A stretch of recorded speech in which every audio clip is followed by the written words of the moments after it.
Please be seated.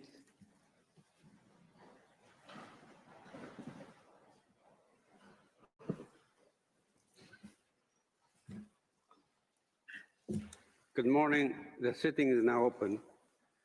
The court meets this morning to hear the following participants on the questions submitted by the General Assembly, namely China, Senegal, Slovenia, Sudan, Switzerland, and the Comoros.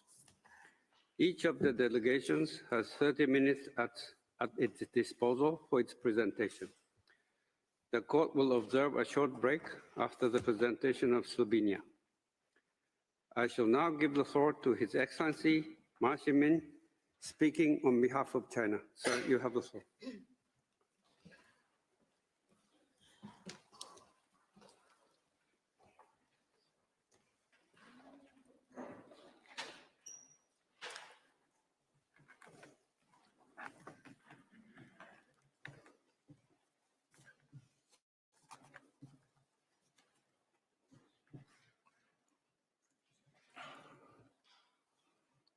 Mr. President, distinguished members of the court, it is a great honor and privilege to appear before you on behalf of China.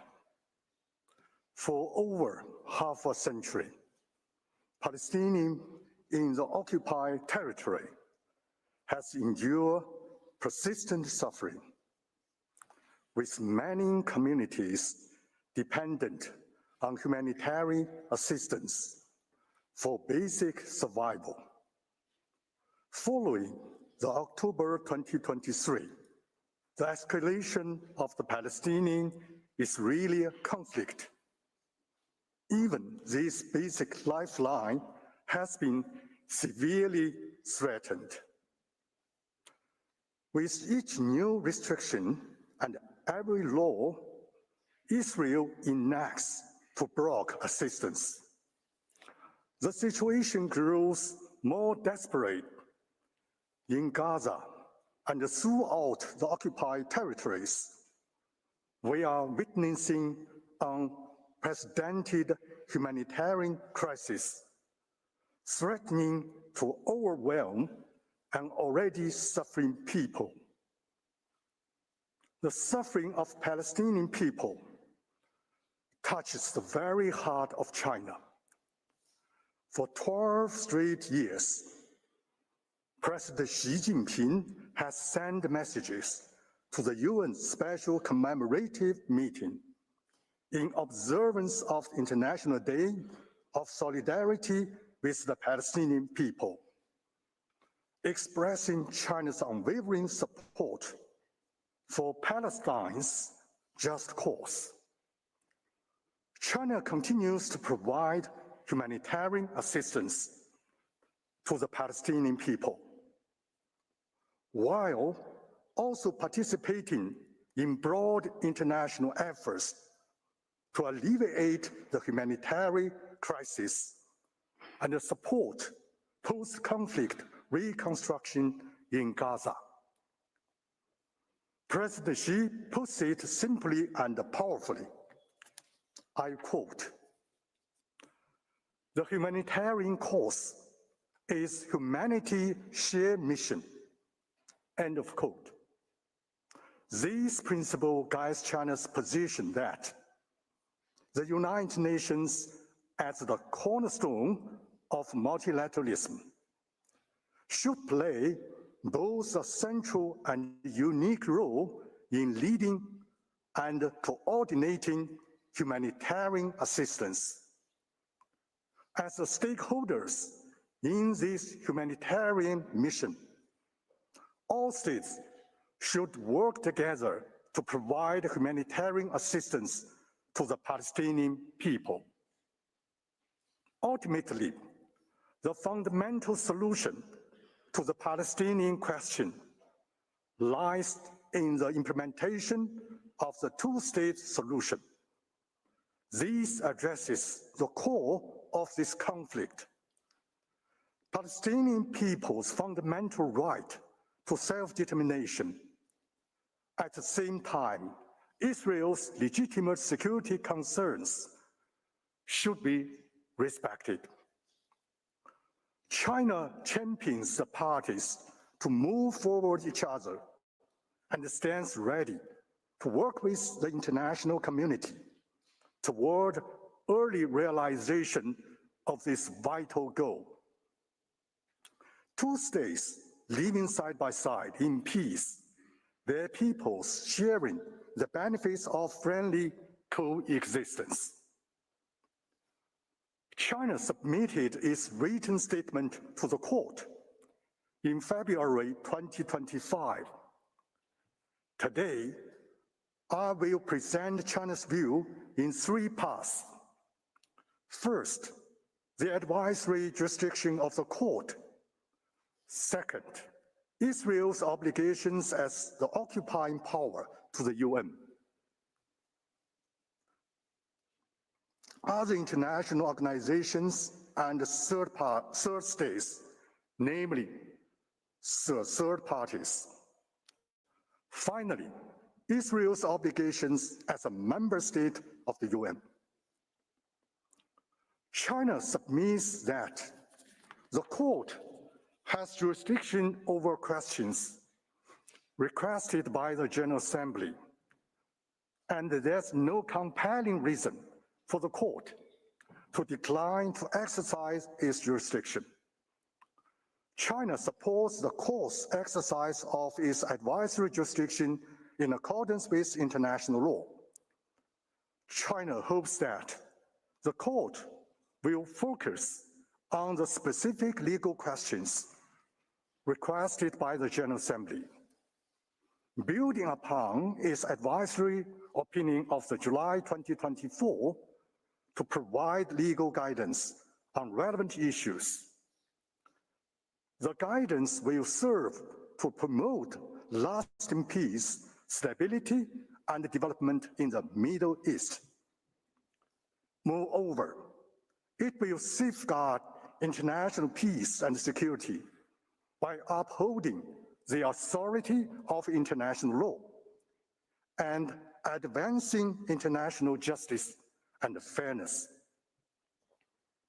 Mr. President, I now turn to the obligations of Israel as occupying power in relation to the third parties. Since 1967, Israel has been the occupied power of Palestinian territory, including the Gaza Strip, while Israel withdrew its physical military presence from Gaza in 2005. This did not change the status as an occupying power, a position this court affirmed in its OPT advisory opinion. In armed conflict, particularly in the situation's occupation, Israel's obligations as occupied power, specifically in relation to the third party's presence and activities, derive from two fundamental sources of law: international humanitarian law and international human rights law. In terms of obligations of Israel as occupied power under international humanitarian law, four fundamental sources should be noted: the Hague Regulations, the Fourth Geneva Convention, the First Protocol, and customary international law. From these sources emerge five principal obligations, which I will examine in turn. First, Israel has the undisputed primary responsibility to ensure the basic needs of civilians in the occupied territory. The obligation explicitly required by Article 55, paragraph 1 of the Fourth Geneva Convention and Article 69, paragraph 1 of the First Protocol. These provisions require Israel to ensure to the fullest extent all supplies essential for civilian survival in the OPT. Second, Israel has obligation to agree to humanitarian assistance from third parties when the population in the OPT is inadequately supplied. This is not a discretionary choice. Refusing such assistance could constitute denial of humane treatment of civilians or a form of collective punishment, both prohibited under international law. Third, Israel has obligation to allow and facilitate humanitarian assistance from third parties in three specific ways. Israel shall ensure rapid and unimpeded passenger of the humanitarian assistance, enable humanitarian personnel to perform their tasks, and facilitate the distribution of relief materials. Fourth, Israel has obligation of respecting and protecting humanitarian assistance personnel and materials provided by the third parties. This entails a negative obligation to refrain from causing harm to them and a positive obligation to take active measures to protect them. We are deeply concerned about casualties among humanitarian assistance personnel in the OPT. We call on all parties to comply fully with their obligations under international humanitarian law to ensure the safety of humanitarian assistance personnel. Fifth, Israel has obligation not to, for the purpose of civilian starvation, impede humanitarian assistance from the third parties by using siege or blockade when siege or blockade are not prohibited per se as a method of warfare under international humanitarian law. These methods become unlawful when intended to starve the civilian population. Moreover, as confirmed by the court in its OPT advisory opinion, Israel, as an occupied power, has no sovereignty over or no right to exercise sovereign power in any part of the OPT. In addressing the humanitarian crisis in Palestine, multiple Security Council and General Assembly resolutions confirm and reaffirm Israel's relevant obligations, providing valuable guidance for the present case.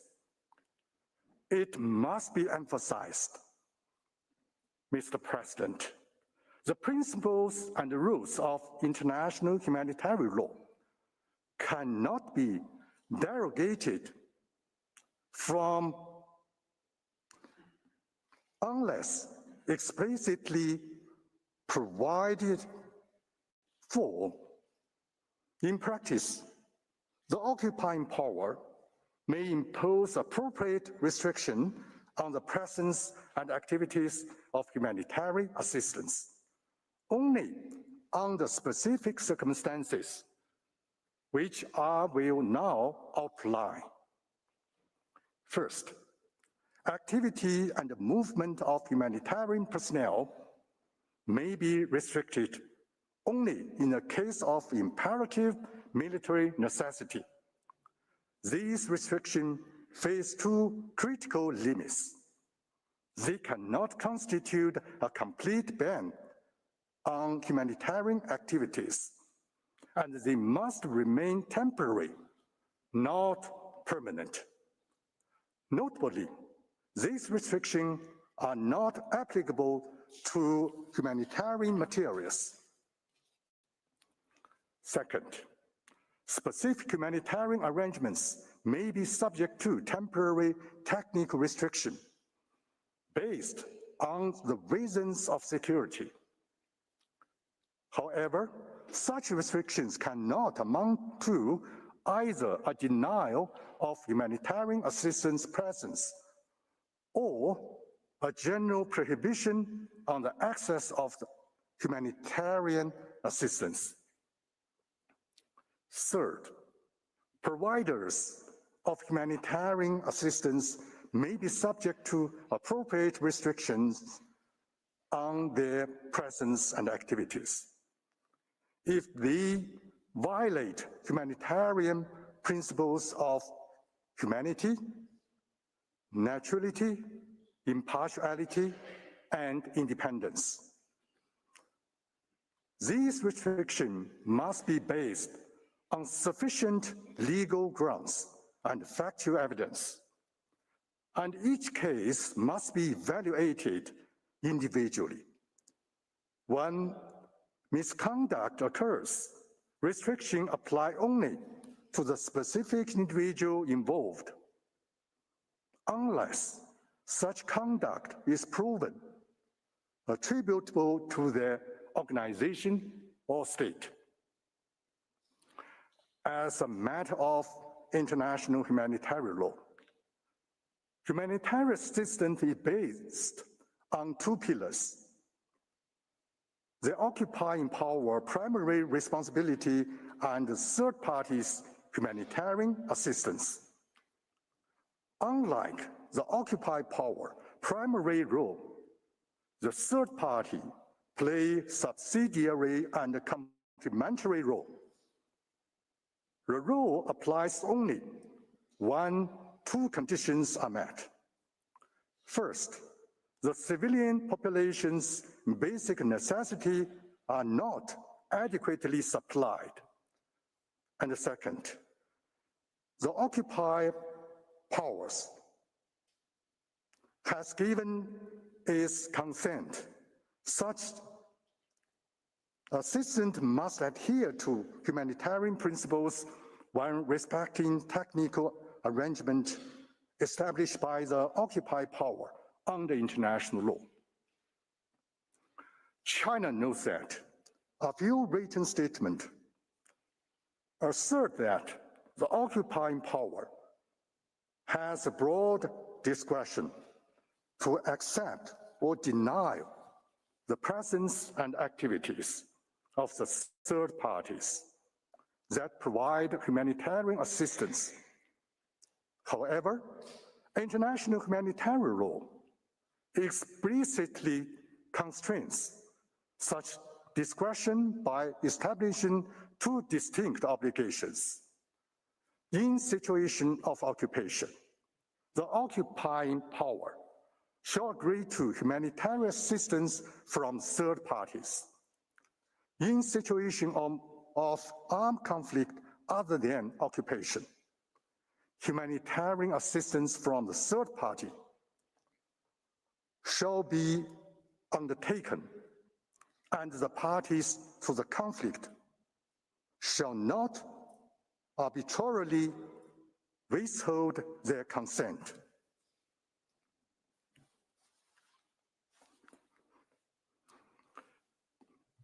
In the situation of armed conflict, international human rights law complements international humanitarian law. Israel is a party to several key international human rights conventions. These conventions apply to acts done by a state in the exercise of its jurisdiction outside its territory. Therefore, Israel is bound by these conventions in its conduct in the OPT. Israel has occupying power, is obliged to respect, protect, and fulfill the human rights and fundamental freedoms of Palestinian people in the OPT.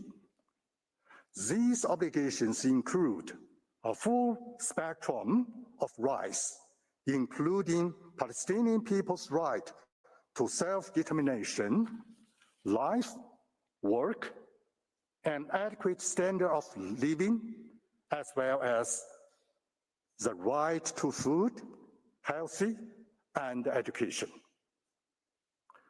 More attention should be paid to the protection of the right of vulnerable groups, including children, women, and persons with disabilities.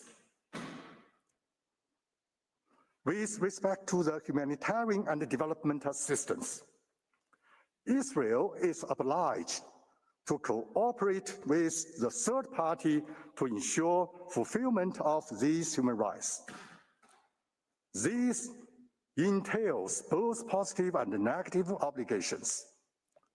Israel shall actively facilitate humanitarian and development assistance while refraining from creating obstacles to such assistance. Among these fundamental human rights, self-determination constitutes a collective and fundamental human right, serving as prerequisite for the full enjoyment of all other fundamental human rights. The court has affirmed that Israel, as an occupying power, has obligation not to impede the Palestinian people from exercising the right to self-determination. A key element of this right is that a people may freely pursue its economic, social, and cultural development. The right is also fundamentally linked with the right to development. Declaration on the Right to Development states that the human rights to development implies the full realization of people's right to self-determination. Under the Declaration, every human person and all peoples are entitled to participate in, contribute to, and enjoy economic, social, cultural, and political development. It necessarily follows from that, given the Palestinian people's right to self-determination and their right to development, Israel is under the obligation to facilitate and promote, rather than to impede, humanitarian and development assistance from the third parties. Moreover, Israel is under the obligation to take provisional measures indicated by the court in the case concerning application of Genocide Convention to the Gaza Strip, and to comply with the court's specific demands regarding humanitarian assistance. Mr. President, I will now turn to the obligation of Israel as a member state of the UN in relation to the third parties. These obligations flow from three sources: the UN Charter, the Convention on the Privileges and Immunities of the UN, and the general international law. Under the UN Charter and the General Convention, Israel undertakes the following main obligations in relation to the third party at all times. First, Israel is obligated to cooperate with the UN and other member states in providing humanitarian assistance. International cooperation is a fundamental principle of international law and a core purpose of the UN Charter under Article 1. This obligation to cooperate is set forth in Articles 55 and 56 of the Charter. Israel shall give the UN every assistance for any action taken under the Charter, including but not limited to Chapter 7 enforcement measures. Israel shall fulfill in good faith its obligation to cooperate, to safeguard and facilitate the provisions of humanitarian assistance by the third parties in the OPT. Second, Israel has obligation to ensure the privileges and immunities enjoyed by the UN agencies and bodies. These include the inviolabilities of the premises, the immunity from executions for property and assets, and the tax exemptions, among others. Third, Israel has obligation to ensure the privileges and immunities of the UN personnel. These includes immunity from legal process and travel facilities for UN officials, as well as the privileges and immunities of experts on mission. With that being said, I now move on to address Israel's specific obligation in relation to the UNRWA. UNRWA is backbone of humanitarian assistance operations in Gaza.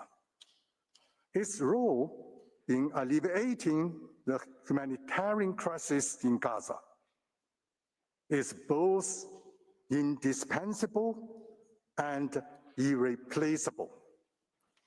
As subsidiary organ of UN established by the General Assembly, UNRWA is entitled to all rights and privileges accorded to the UN organs by international law. In fulfilling its obligation toward UN organs in good faith, Israel shall safeguard and facilitate UNRWA humanitarian operations, protect the safety of the personnel, and ensure its privileges and immunities. By withdrawing from the 1967 interim agreement and enacting legislation to prohibit UNRWA operations, Israel clearly violates its obligations under international law. As set forth above, such action contravene a fundamental principle of international law. No state may invoke its internal law to justify non-compliance with the international obligations. While differences may exist regarding the implementation of the interim agreement, Israel is required to consult and negotiate with the UN in good faith to resolve these matters properly. With respect to Israel's obligation concerning UN peacekeeping operations and their personnel, I wish to make the following observations. The UN peacekeeping operations play a vital role in restoring and maintaining international peace and security. As subsidiary organs of the UN, these operations enjoy all privileges and immunities accorded to the UN. For the UN officials and experts on mission in peacekeeping operation, their privileges and immunities are guaranteed under the General Convention and relevant international practices. Personnel serving in the national armed forces on their sending states, command and control are protected through status forces agreements between the host state and UN. Where no such agreement exists, customary international law provides these forces relevant immunity afforded to all state armed forces. The Security Council and the General Assembly have adopted a series of resolutions strengthening the importance of ensuring the privilege and immunities of UN, its agencies and bodies, and their personnel, as well as protecting the safety of UNRWA. UN peacekeeping operations and their personnel. These resolutions reiterated the international law obligation that Israel shall fulfill in good faith. As a final point, general international law imposes two obligations on Israel in relation to the third parties in the OPT. First, Israel shall respect sovereign immunity of states, immunity of state officials, and the diplomatic and consular privileges and immunities of third states. Second, Israel cannot exercise sovereign power in the OPT, including any attempt to prohibit UNRWA's presence and activity. Such sovereign powers rest exclusively with Palestine. Mr. President, the Palestinian people face no greater urgent threat than deprivation of humanitarian assistance, while the court advisory opinion of July 2024 still echoes. The reality of occupied Palestinian territory remains grim. Occupation continues, and the starvation persists. The desperate eyes of Gaza's children pierce our conscience with two burning questions. Will international law surrender to the brute force? Will the pillars of civilization yield before the law of jungle? China respectfully calls upon the court to issue an advisory opinion that upholds the integrity of international law and stirs the conscience of international community. Only by safeguarding fairness and justice through the rule of law can we build a community with a shared future for humankind. Mr. President, distinguished members of the court, that concludes China's statement. On behalf of Chinese delegation, I wish to thank you for your patient attention. I extend my appreciation to the registry and the staff for their kind support. I thank the representative of China for his presentation. I now invite the next delegation, the delegation of Senegal, to take the floor, and I call Her Excellency Ms. Dieynaba Touré Bathily to the podium.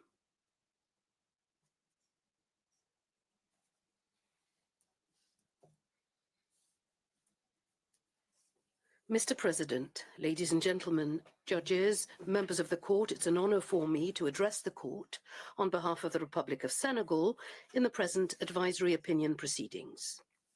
Senegal, in addition to holding the honor of chairing the Committee for the Exercise of the Inalienable Rights of the Palestinian People since its creation in 1975, is a party to most of the international initiatives whose objective is to find a lasting solution to the tragedy suffered by the Palestinian people. The Special UN Committee in charge of investigating Israeli practices in occupied territories, the OCI Ministerial Committee of the Six on Palestine, and the Interministerial Committee of non-aligned countries on the question of Palestine. Senegal has long supported the Palestinian cause, not only because it is just, but also because it is based in firmly established international law. Our country is very attached to the effective and concrete protection of the rights of the Palestinian people, which is unjustly subject to prolonged and unlawful occupation. Senegal has thus on several occasions made a solemn appeal to the member states of the United Nations, asking them to continue to support the United Nations Relief and Works Agency for the Palestine refugees in the Near East, UNRWA, that we will from now on call the agency, and which, since it was created, has been providing basic services for millions of Palestinian refugees, in particular in the areas of education, health, and humanitarian assistance.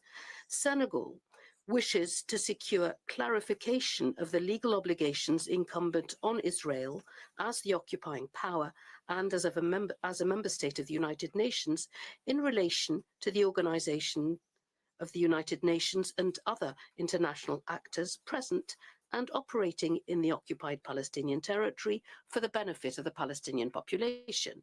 Mr. President, the international community is based on rules and on trust in the institutions in charge of interpreting them, foremost among which is your court. When it is seized with a well-founded request, as is manifestly the case here, it must recall the collectively recognized principles and rules and to specify their meaning and scope. Several participants to the present proceedings have rightly recalled this week. It is the very international legal framework itself designed to guarantee respect for the law and establish responsibility in case of breaches, which is being tested today. The contribution of Senegal naturally directly follows the advisory opinion handed down by your court on the 19th of July 2024 on the legal consequences arising from the policies and practices of Israel in the occupied Palestinian territory, including East Jerusalem. This opinion did not merely reaffirm the unlawfulness of the continuous occupation of the Palestinian territory by Israel, but also underlined the obligations arising from it for all states. In accordance with this opinion, Senegal deems that it is incumbent on it, as on all other states, to cooperate, to put an end to the unlawful situation deriving from the Israeli occupation and not to render aid or assistance to maintaining it.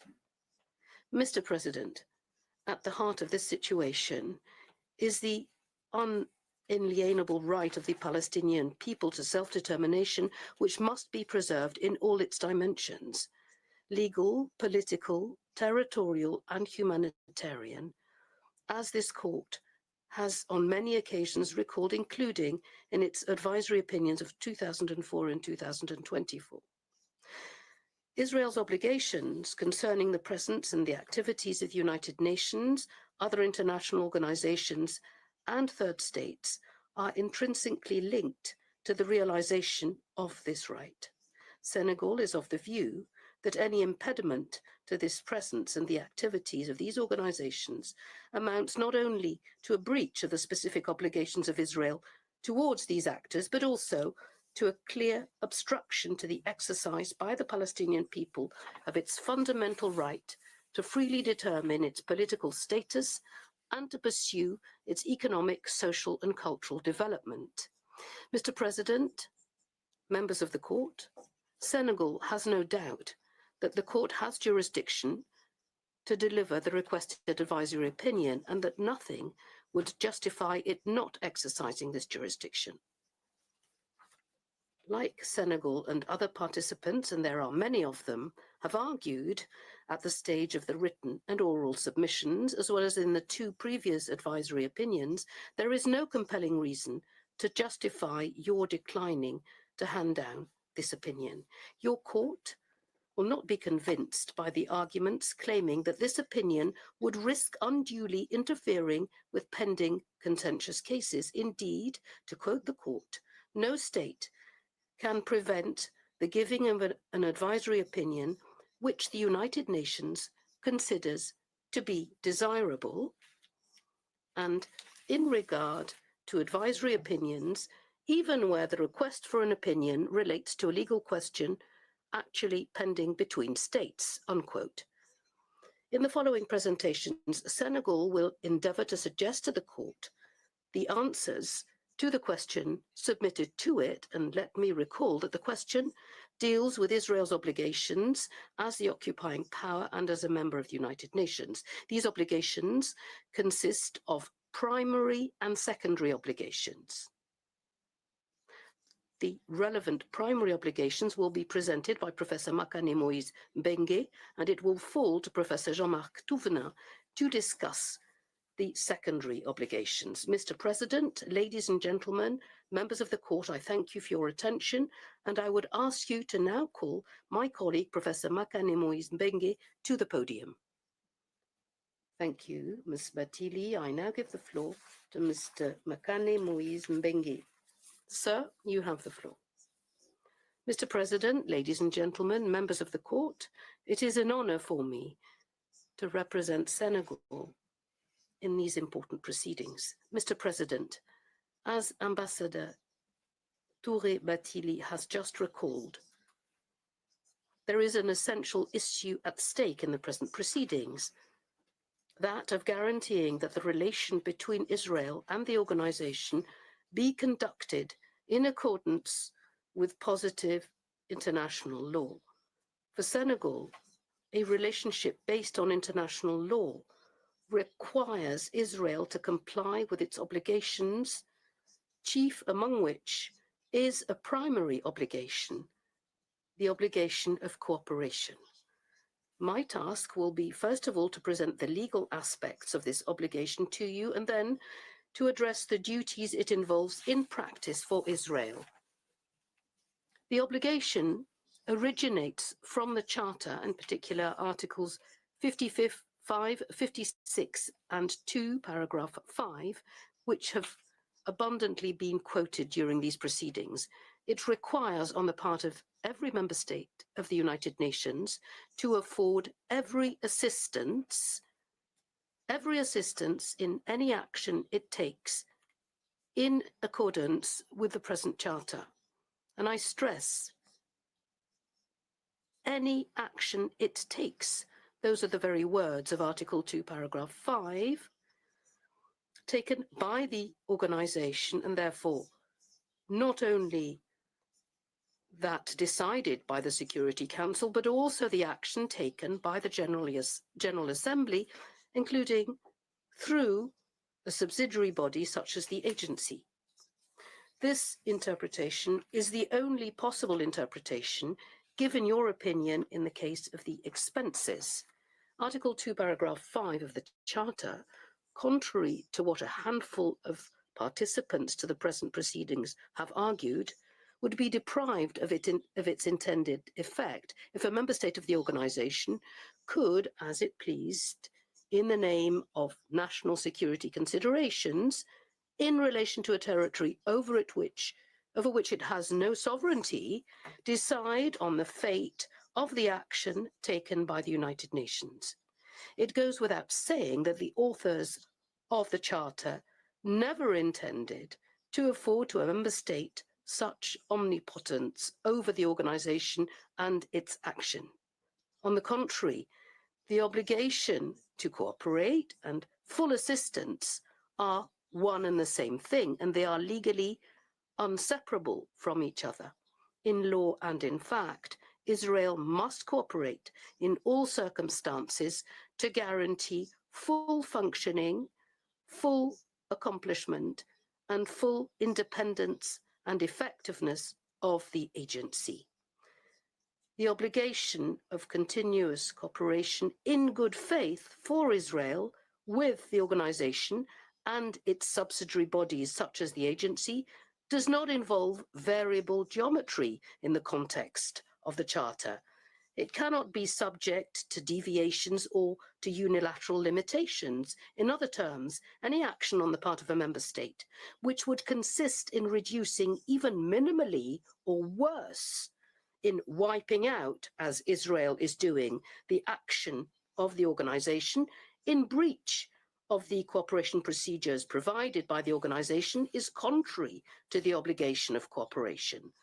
Security concerns provide no exception, none, especially when cooperation and dialogue mechanisms with the organization are available to alleviate these concerns. Senegal is convinced that the court will give a practical effect to paragraph 5 of Article 2 in accordance with the customary rules for the interpretation of treaties. Such an interpretation of this provision is also likely to give a practical effect to the obligations incumbent on Israel as the occupying power, pursuant to international humanitarian law and international human rights law, whose applicability and enforceability to Israel has been recalled many times by the court. Indeed, the realization of the well-being of the Palestinian civil population under occupation and its fundamental rights, such as the right to health, to life, to education, depend directly on the ability of the agency and of third states to operate without impediment in the occupied Palestinian territory, as the occupying power is, to say the least, notoriously failing. Consequently, the obligation to cooperate is an obligation that Israel must fully comply with. It is also an obligation which must be complied with entirely, seeing to it that the intervention of the organization to the benefit of the Palestinian people is not impeded. It is not dependent on circumstance or on the discretionary and unilateral national security considerations of Israel. Neither is it based on the principle of subsidiarity, as some participants have suggested, and this would enable national Israeli agencies to replace the office. This is an obligation which must be applied in good faith, bearing in mind a number of specific duties which I would now like to dwell on. The general obligation of cooperation can be broken down into several duties: that of assisting and facilitating, that of refraining, and that of respecting. Each of these facets is linked to the others. First of all, Israel is under an obligation to assist and facilitate the presence and the activities of the United Nations, other international organizations, and third states acting in accordance with international law in the occupied Palestinian territory and in relation to it. The obligation of assistance, which is discussed here, imposes more than passivity. It is about support.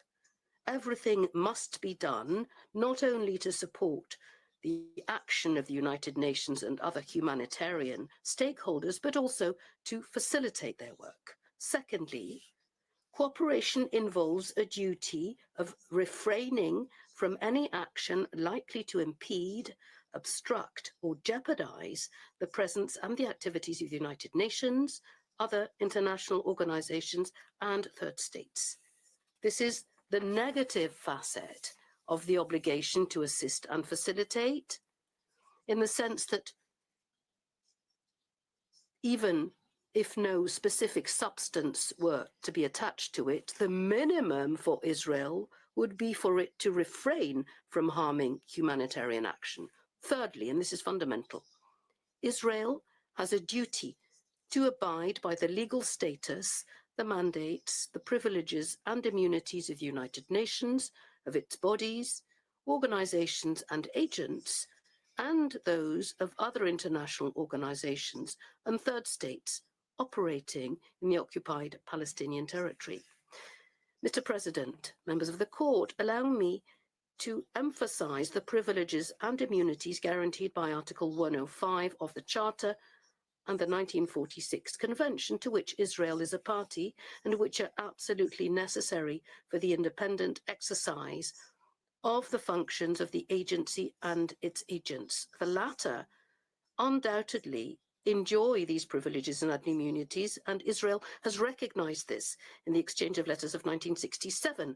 In order to renounce them or generally to release itself from its obligation to cooperate with the organization, Israel relies in its submissions on a systemic defect in the form of the alleged lack of neutrality of the agency.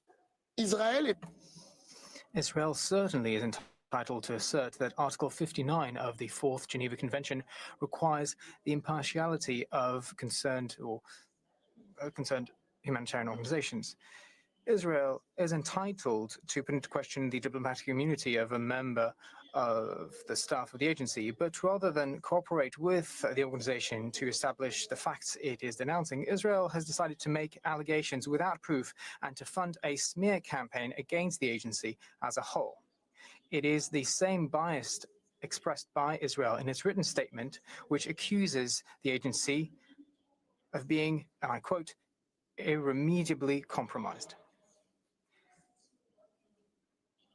In accordance with Section 29, Paragraph 2 of the General Convention on the Privileges and Immunities, any challenge as to the status of some members of the staff of the organization must be made either through a request to the General Secretary that their immunity be lifted, either by resorting to the dispute settlement means provided for by the organization.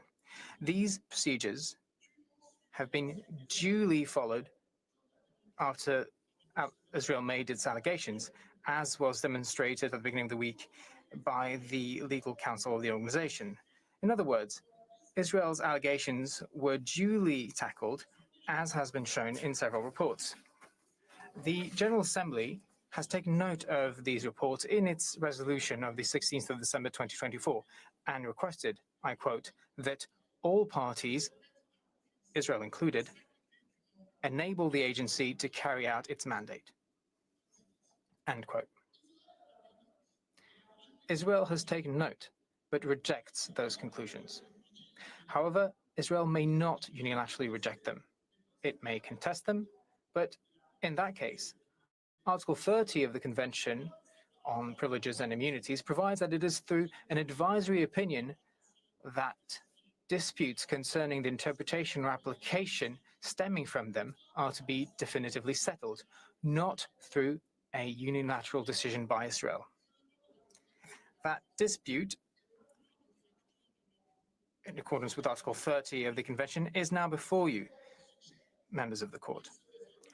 Senegal suggests that it be resolved, first by stating that the procedures followed by United Nations bodies to deal with Israel's complaints are fully in compliance with what the Convention requires, and that there is no reason to put them into question. Then, by determining that Israel has an obligation to comply with them in good faith, as it must comply in good faith with its treaty obligations. Mr. President, members of the Court, Senegal considers that the different aspects of the obligation to cooperate, to assist and facilitate, to abstain and respect are interdependent and form an indivisible whole. Compliance with the obligation to cooperate is a sine qua non condition for the realization by the Palestinian people of its right to self-determination and of compliance by Israel with its obligations as an occupying power. This concludes my submission. I thank you kindly for your attention and would ask you, President, to call to the podium my colleague, Professor Jean-Marc Touvenat. I thank Professor Mbengue and I give the floor to Professor Jean-Marc Touvenat. Thank you, Chair. Mr. Chair, members of the Court, it is an honor to present here some views of Senegal, whom I warmly thank for entrusting me to do so on its behalf. Professor Mbengue addressed the existence and extent of Israel's obligation to cooperate with international actors that are present, active, and indispensable in relation to the occupied Palestinian territory, foremost amongst which is the agency. This obligation is firmly established and cannot be unilaterally set aside on the basis of discretionary security considerations. It logically follows that total or partial repudiation, as a matter of fact, or law, of Israel's cooperation with the United Nations in relation to the occupied Palestinian territory, and especially with the agency, amount to internationally wrongful acts, which, in that they trigger its international responsibility, trigger in turn the corresponding secondary obligations. This is the point that I will be developing in the time that is given to me, by going very quickly back to the illegality of the practices in question, and then outline Israel's secondary obligations that stem from it.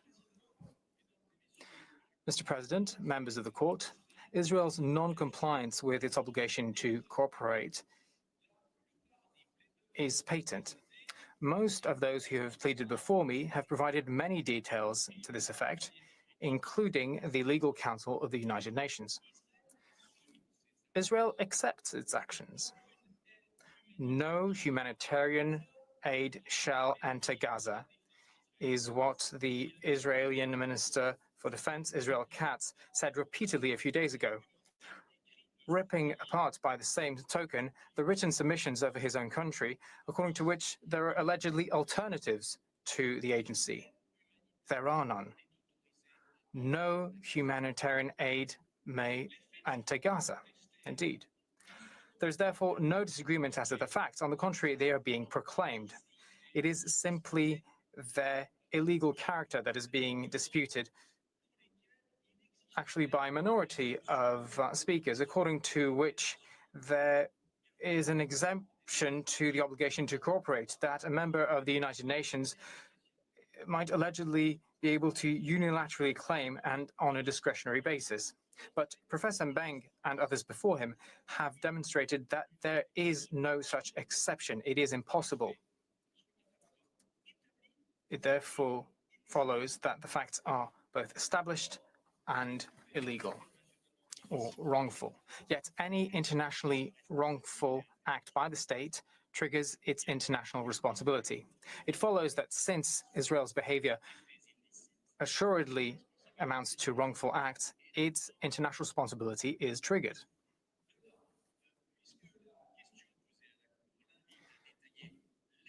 Then, since the question asked to the court invites it to list the obligations which fall upon Israel, which encompass obligations of all kinds, there are no reasons to discriminate between primary and secondary obligations. They are all relevant here. Under these secondary obligations, Israel is foremost, of course, obligated to immediately put an end to its wrongful acts. It is in particular has a duty to abrogate, suspend, or definitively deprive of effect, in the manner of its choosing, those laws or regulations that ban the activities of the office or that hinder its action.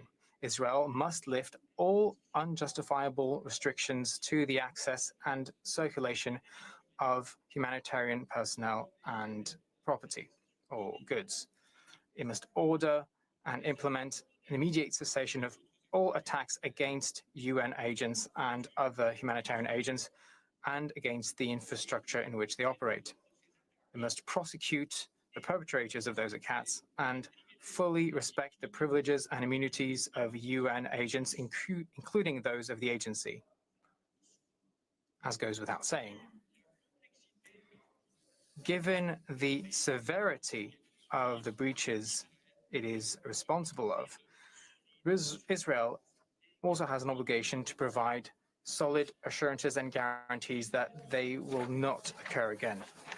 Israel must also provide full reparations for the already huge prejudice caused by its internationally wrongful behavior. This includes the whole of the material harm suffered by the United Nations and other humanitarian organizations, especially harm perpetrated against its premises, vehicles, and equipment, as well as the moral harm stemming from the assault on their dignity and their ability to act. It also includes the especially serious prejudice suffered especially by international and local members of the staff of the United Nations killed or wounded under Israeli attacks or under arbitrary detention. As the court is fully aware, reparation must, as far as possible, wipe out all the consequences of the illegal act and re-establish the situation which would, in all probability, have existed if that act had not been committed. In the present case, reparation should take the form of restitution, for example, by rebuilding or replacing those buildings or other property that has been destroyed, or when restitution is not an option, compensation. Beyond this, the most serious harm stemming from Israel's obstruction of the organization's actions and of the actions of other humanitarian actors in the occupied Palestinian territory is that which the Palestinian people suffers. Deprived of all indispensable things for it to exercise its right to self-determination, it is indeed the Palestinian people whose most fundamental rights are denied. Reparation by Israel must fully remedy this. Mr. President, members of the court, as I conclude, allow me to insist on what the General Assembly expects of you as a matter of priority and utmost urgency, and beyond that, what the international community expects of you. And of course, Senegal, as Madam Ambassador Toure Bachili recalled. What we expect of you is that you make heard what international law says about the obligations of Israel as an occupying power and as a member of the United Nations in relation to the presence and activities of the United Nations, including its agencies and bodies, other international organizations and third states, in and in relation to the occupied Palestinian territory. Nothing prevents you from answering that question, from answering the whole of this question, which concerns all relevant international law obligations, primary and secondary. Amongst the primary obligations, we find the obligation to cooperate, which is very broad, yes, yet precise concerning the duties that it specifically imposes in and in relation to the occupied Palestinian territory. This includes, in particular, those obligations stemming from the Convention on Privileges and Immunities. In accordance with Article 30, this court has jurisdiction to render a binding decision on the interpretation dispute concerning said convention.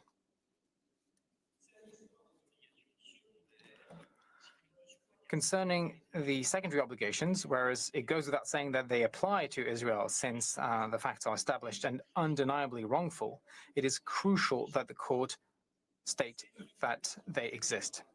That is what the General Assembly has asked you to do. It is what will help it accomplish its highest mission, which the member states of the United Nations have unanimously tasked it with in ratifying Article 1 of its charter. That mandate, as specified by Articles 2 and 3 of Article 1, is, and I quote the Charter, to develop friendly relations amongst nations based on respect for the principle of equal rights and self-determination of peoples, and to take other appropriate measures to strengthen universal peace. To achieve international cooperation in solving international problems of an economic, social, cultural, or humanitarian character, and in promoting, encouraging respect for human rights and for fundamental freedoms for all, without distinction as to race, sex, language, or religion. Mr. President, members of the court, it is with this magnificent text which lays out the actions that you are being asked to help the organization undertake that Senegal concludes its presentation, while thanking you for your kind attention. I thank the representatives of Senegal for their presentation. Delegation of Slovenia to address the court, and I give the floor to Dr. Marko Lakovic. You have the floor, sir. Mr. President, Madam Vice President, members of the court, it is an honor to appear before you in order to present the oral observations of the Republic of Slovenia on the question submitted to your scrutiny by the General Assembly. Slovenia co-sponsored Resolution 79/232 and is grateful for the opportunity to address the question and to assist the Court in function to clarify the state of international law. Slovenia remains fully committed to the existing consolidated multilateral system based on an effective United Nations organization, collective security, the peaceful settlement of dispute, the principle of self-determination of peoples, highest human rights standards, and the powerful role of international law, of which the Court is the organ. The question submitted to you by the General Assembly is an important one. It concerns some of the most essential obligations for the functioning of the international legal order, for the dignity and worth of the human person, and for maintaining international peace and security. Slovenia considers that there are no compelling reasons that may lead the Court to refuse to give its opinion in response to the General Assembly's request. Mr. President, the current humanitarian and security situation in Gaza and in other parts of the occupied Palestinian territory is dire and unacceptable. It demands an urgent action of the international community based on international law.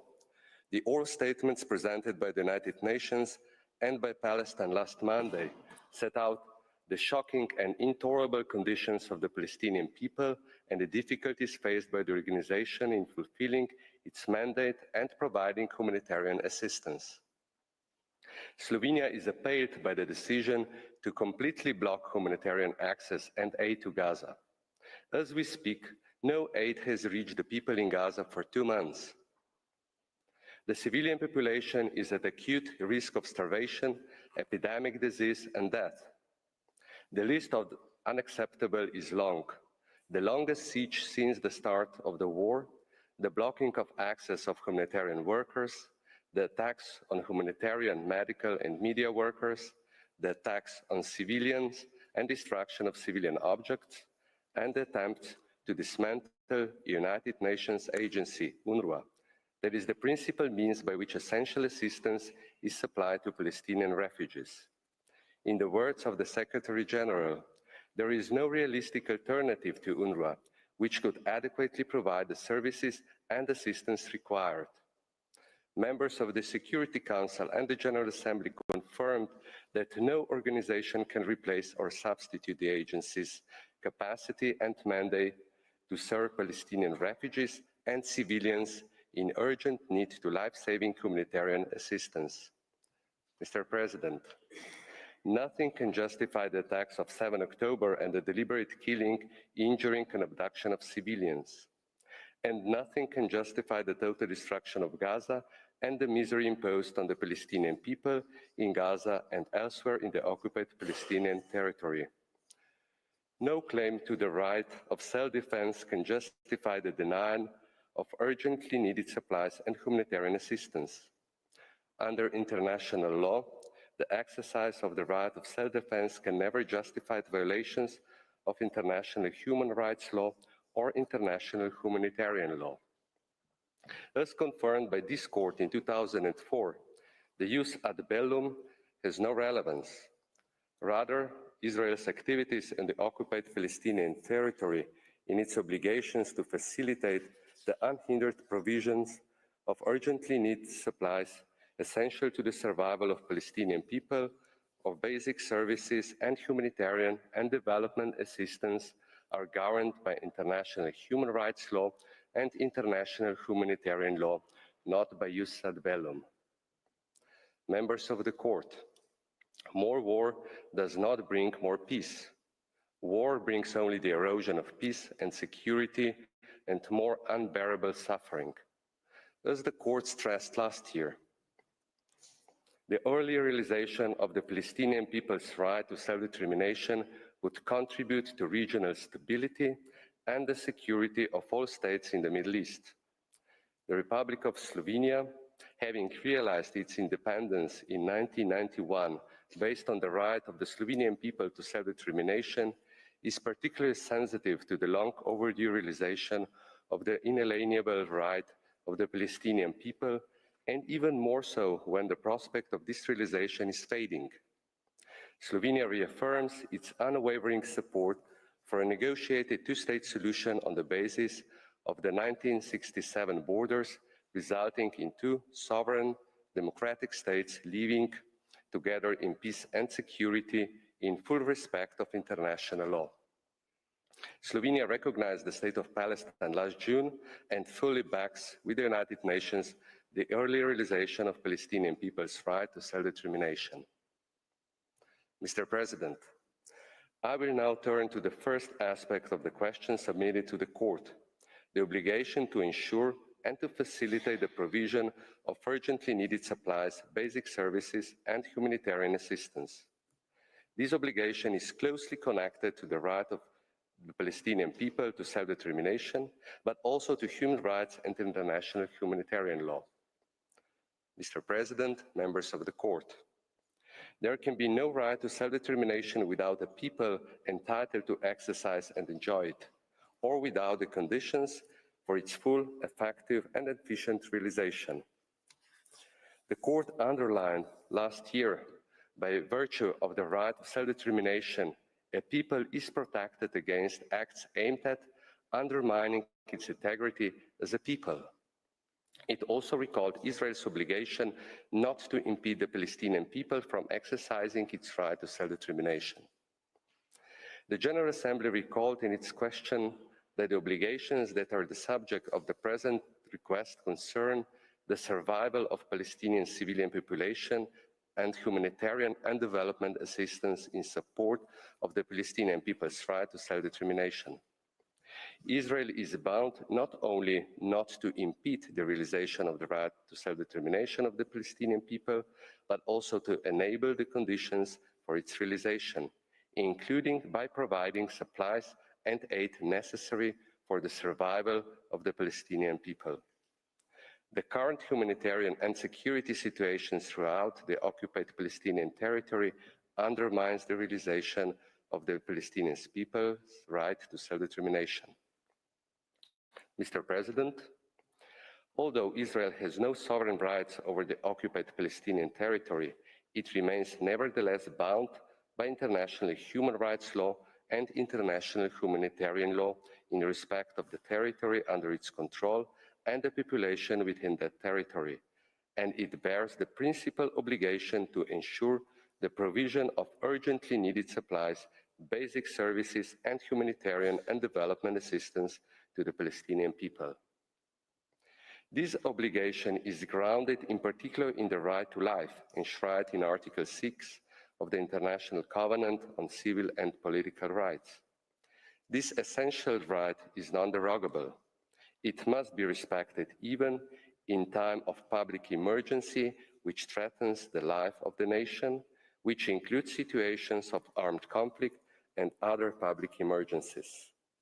The Human Rights Committee explicitly recognized the duty of states to protect life, including by taking appropriate measures to address the general conditions in society that may give rise to direct threats to life or prevent individuals from enjoying the right to life with dignity when widespread hunger, malnutrition, extreme poverty, and homelessness are a reality on the ground. Everyone, also Palestinians, has the right to an adequate standard of living, including the right to adequate food, clothing, and housing, the right to be free from hunger, and the right to the enjoyment of the highest attainable standard of physical and mental health. As a state party to the International Covenant on Economic, Social, and Cultural Rights, Israel has undertaken to take steps individually and through international assistance and cooperation with a view to achieving progressively the full realization of these rights by all appropriate means.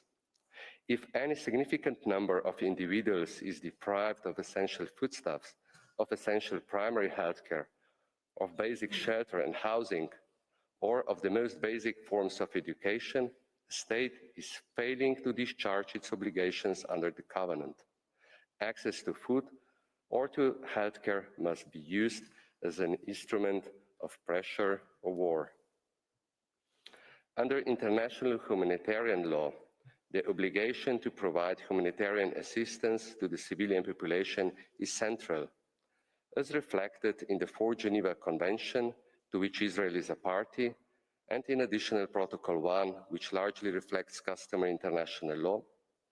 An occupying power has the duty of ensuring the food and medical supplies of the population and should in particular bring in the necessary foodstuffs, medical stores, and other articles in the resources of the occupied territory are inadequate. Mr. President, Israel does not only bear an obligation to ensure the provision of essential supplies and humanitarian assistance by its own means, it is also bound to ensure and facilitate the provision of such supplies and assistance by the United Nations, and in particular UNRWA, other international organizations such as the FAO, the third states, in furtherance of the Palestinian people's right to self-determination and relevant agreements concluded in its name. Indeed, the court observed, and I quote, "The dependence of the West Bank, East Jerusalem, and especially of the Gaza Strip on Israel for the provision of basic goods and services impairs the enjoyment of fundamental human rights, in particular the right to self-determination," end of quote. According to Article 59, paragraph 1 of the 4th Geneva Convention, the occupying power shall agree to relief schemes on behalf of the protected population and shall facilitate them by all means at its disposal. Consent to such relief schemes cannot be arbitrarily withheld. In fact, the obligation to accept such relief provided by third states, by institutions or organizations capable of acting effectively and worthy of trust is unconditional, if it's the only or most appropriate means of meeting the needs of the population concerned. Although the occupying power has some residual rights of overview and control, it cannot prohibit relief supplied by third parties as such. Therefore, Israel must ensure and facilitate the unhindered provision of urgently needed supplies, services, and humanitarian development assistance to the population in the occupied Palestinian territory by third parties. This does include, in particular, UNRWA, which remains the backbone of the humanitarian and development assistance in the occupied Palestinian territory, and the General Assembly confirmed this obligation. Mr. President, members of the court, I thank you for your attention. Mr. President, may I now kindly ask you to give the floor to Dr. Miller, who will continue the presentation of the Republic of Slovenia. I thank Dr. Rakvec. I would now like to give the floor to Dr. Daniel Müller. You have the floor. Thank you, Mr. President. Mr. President, members of the court, it is a privilege to stand before you and to do it to assist the Republic of Slovenia in continuing its oral statement. Dr. Rakovic has just recalled that Israel, as the occupying power and as the state exercising jurisdiction over the occupied Palestinian territory, has an obligation to ensure and, above all, to facilitate the unhindered provision of essential goods, basic services, humanitarian and development assistance, and in doing this in the interests of the Palestinian civilian population and in support of its right to self-determination. This obligation, which is firmly established in international humanitarian and human rights law, is by its nature erga omnes, which means that all states have a legal interest in its observance.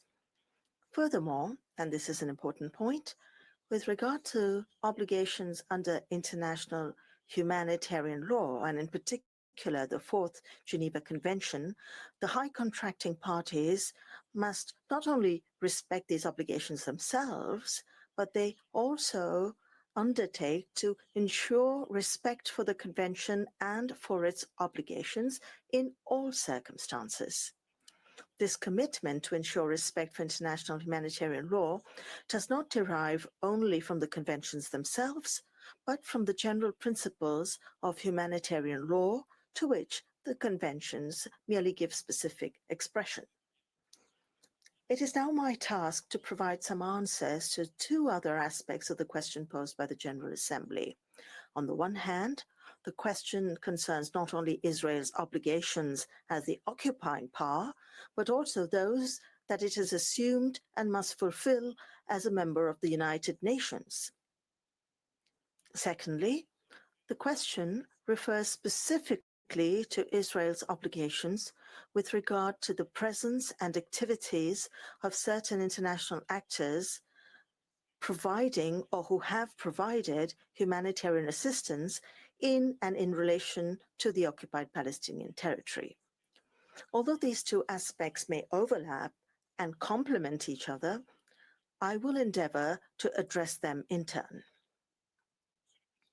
Mr. President, it was recalled this week that when Israel was admitted to the United Nations, it solemnly pledged to accept, and I quote, unreservedly, the obligations of the United Nations Charter, and it undertook, and I quote once again, to honor them from the day when it becomes a member of the United Nations, end of quote.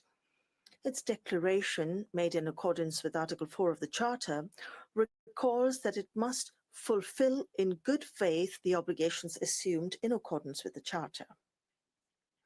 One of the obligations incumbent upon each member of the organization is that set out in Article 2, paragraph 5 of the Charter, and I quote, all members shall give the United Nations every assistance in any action it takes in accordance with the present Charter, end of quote. As it was recalled this morning, this obligation to assist is not just wishful thinking and cannot be reduced to simply accepting and carrying out the decisions of the Security Council, because, Mr. President, that would risk reducing Article 2, paragraph 5 of the Charter to a provision devoid of purport or effect. Indeed, in its advisory opinion on reparation for damage suffered in the service of the United Nations, the court was right to stress the importance of the duty to render the organization every assistance which is accepted by the members in Article 2, paragraph 5 of the Charter. It must be noted, as the court continues, that the effective working of the organization, the accomplishment of its tasks, and the independence and effectiveness of the work of its agents require that these undertakings should be strictly observed. End of quote. Mr. President, this obligation of assistance, which is incumbent on all members of the organization, takes on its full meaning in the context of the action, the duty of the United Nations to enable the realization of the right of peoples to self-determination. The 1970 Declaration on Principles of International Law concerning friendly relations and cooperation among states not only recalls the duty of all states to promote through joint and separate action realization of the principle of equal rights and self-determination of peoples, this declaration also recalls the duty to render assistance to the United Nations in carrying out the responsibilities entrusted to it by the Charter regarding the implementation of the principle. With regard more specifically to the inalienable right of the Palestinian people to self-determination, the organization has assumed its permanent responsibility inter alia by establishing subsidiary organs specifically dedicated to its realization.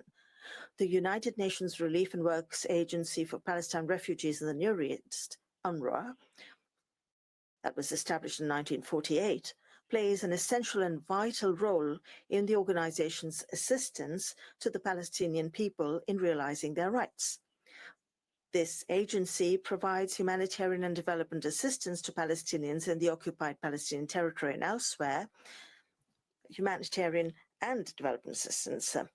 In its health centers, it works to realize the right to the enjoyment of the highest attainable standard of health. In its schools and training centers, It ensures the enrollment of Palestinian children to education, promoting their right to education, recognized by the New York Convention on the Rights of the Child, which is binding on and must be respected by Israel. This assistance is a sine qua non for the very existence of the Palestinian people as a prerequisite and indispensable condition for the effective exercise of self-determination, because distinguished members of the court, there can be no self-determination or right of return without the existence of Palestinian people. Israel is bound as a member of the organization and in accordance with the obligations it has accepted without reservation to assist the organization, and in particular UNRWA, its operational arm in the field, in the full discharge of its mandate. It cannot relieve itself of its solemn international obligations towards the organization and its organs, agencies, and offices through legislative acts that simply prohibit UNRWA's operations in the territory of the State of Israel, and even less so, prohibit the presence or activities of the agency in the occupied Palestinian territory over which it does not enjoy sovereignty.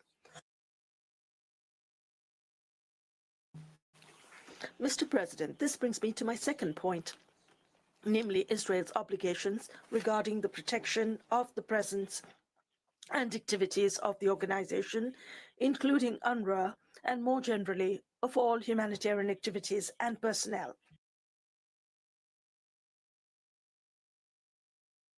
As I said earlier, these obligations overlap with and complement those whose aim is to assist the United Nations and to facilitate the unhindered provision of essential supplies and humanitarian assistance. Assistance and facilitation necessarily entail certain protection obligations in order to ensure the effectiveness of operations carried out by the organization or by third parties. Given their importance, these obligations have been reiterated and clarified in other provisions and instruments. With regard more specifically to the organization, its property, activities, and personnel, including those of UNRWA as a subsidiary organ, Israel's obligations arise directly from the Charter, in particular Article 100 on the one hand, and from the provisions of the Convention on the Privileges and Immunities of the United Nations, to which Israel acceded in 1958, on the other hand. By virtue of its obligations, Israel is required to grant, guarantee, and respect the privileges and immunities of the organization, its organs and agencies, including UNRWA and their agents. It must therefore protect and guarantee the inviolability of the organization, its premises, and its personnel, wherever they may be, including those in the occupied Palestinian territory, in order to ensure the independence of the organization as recalled and protected by Article 100 of the Charter. Like diplomatic privileges and immunities, there is no more fundamental prerequisite than the inviolability of the organization, its premises, and its agents. Israel is also obliged to protect the physical integrity, the safety, and security of the personnel of the organization and its organs and agencies. These obligations have been reaffirmed by the Security Council and General Assembly and are reflected in the provisions of the Convention on the Safety of United Nations and Associated Personnel, and also in the Convention on the Prevention and Punishment of Crimes against Internationally Protected Persons.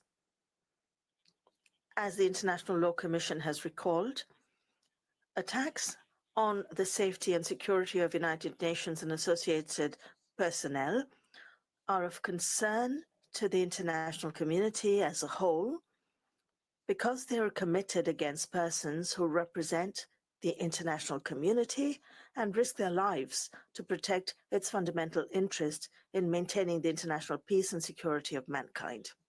For these reasons, the obligations to guarantee the personal safety of the organized agents and their exemption from any prosecution are essential without any restrictions and are inherent to their function. With regard to humanitarian activities, humanitarian personnel on the ground and humanitarian consignments must also be protected under the relevant rules of international humanitarian law by all parties to the conflict.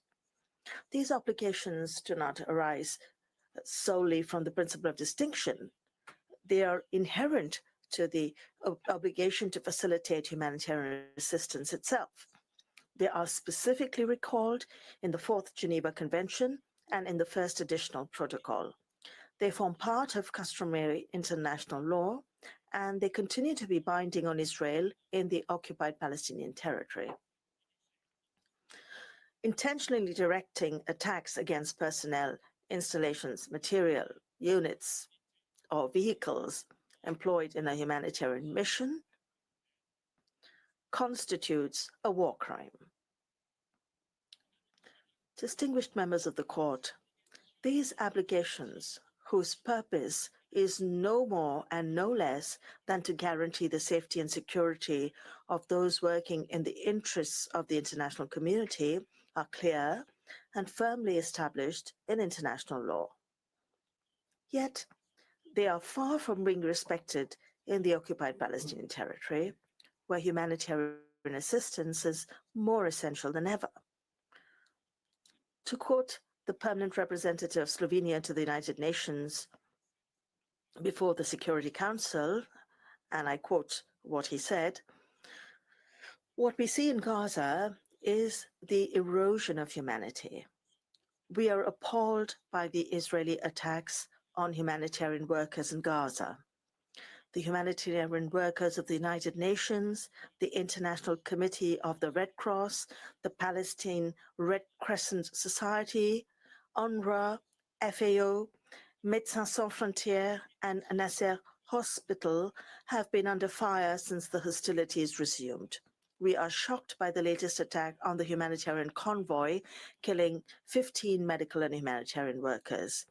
Slovenia condemns all attacks on all humanitarian, medical, and United Nations personnel. They must be protected and supported in their missions at all times.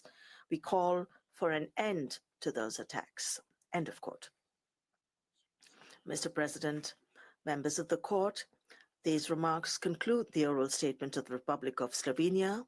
On behalf of the members of the Slovenian delegation, I thank you for your kind attention. Thank you very much for the representative of Slovenia for their presentation. The court will observe a break of 15 minutes. The hearing is suspended.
Please be seated.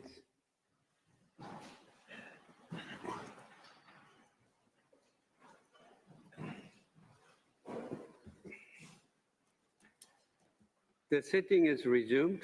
I now invite the next participating delegation, Sudan, to address the court, and I call Her Excellency Ambassador Umaima Al-Sharif to the podium. You have the floor, madam.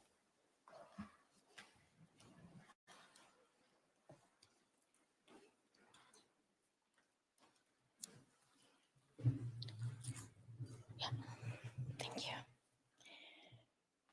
Mr. President, Madam Vice President, distinguished members of the court, it is indeed an honor to appear before you today on behalf of the Republic of the Sudan. The government of the Republic of the Sudan acknowledges the importance of the advisory proceedings requested by the General Assembly Resolution number 79/323 concerning Israel's obligation in relation to the presence and activities of the United Nations, other international organizations, and third states in occupied Palestinian territory. Sudan addresses this distinguished court in the spirit of the UN Charter, guided by its purposes and principles, including the fundamental prohibition against the acquisition of territory by force. These principles resonate with urgency in light of developments that have obstructed the work of the UN Relief and Works Agency for Palestinian Refugees in the Near East, the Relief and Works Agency, and the operations of third states in the occupied Palestinian territory, including East Jerusalem, as mandated by the UN General Assembly. We are deeply concerned by respective legislations imposed by the occupying state, Israel, that has effectively terminated the operations of the Relief and Works Agency in the occupied Palestinian territory, leading to the collapse of the severely needed UN humanitarian response. This outcome is deeply troubling and carries grave implications, not only for the humanitarian response, but also for the broader regime of UN privileges and immunities. Mr. President, the deteriorating conditions in the occupied Palestinian territory further diminish the already vanishing prospects for a peaceful, just, and durable resolution for the Palestinian question. The absence of a viable political horizon has led to catastrophic levels of suffering among the Palestinian people. There is now an urgent and compelling need for humanitarian relief. In these dire conditions, the Relief and Works Agency remains a vital lifeline for Palestinian refugees, particularly amidst the collapse of health and education systems and the destruction of essential infrastructure. Its work spans beyond Gaza to include the West Bank and neighboring countries such as Syria, Jordan, and Lebanon. Mr. President, Sudan recalls that the Relief and Work Agency, as a UN entity, symbolizes the international community's recognition of the plight of the Palestinian refugees and expresses a spirit of global solidarity. Since 1949, it has shown itself to be effective, efficient, and indispensable.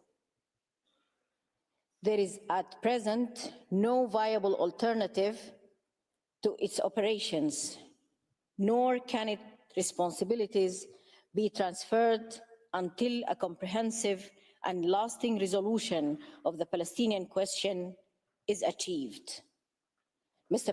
President, I respectfully ask that you grant the floor to Professor Raimondo, who will continue the presentation of our oral statement. Professor Raimondo will address three core elements. First, whether the court should render the requested advisory opinion. Second, the Israel's obligation to respect the sovereign rights of the State of Palestine to engage with third states and international organizations. And third, the Israel's obligation to respect the UN privileges and immunities. His remarks will be succinct yet comprehensive in outlining Sudan's position. Thank you, Mr. President. Thank you, distinguished members of the court. I thank Ambassador Al-Sharif. I now invite Professor Fabian Raimondo to address the court.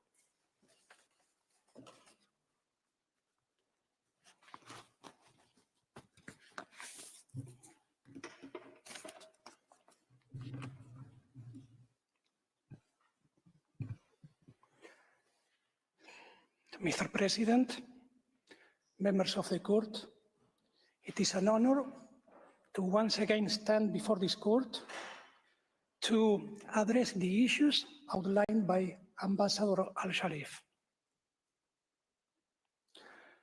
Objections to the admissibility of requests for advisory opinions from the United Nations General Assembly are neither novel nor uncommon.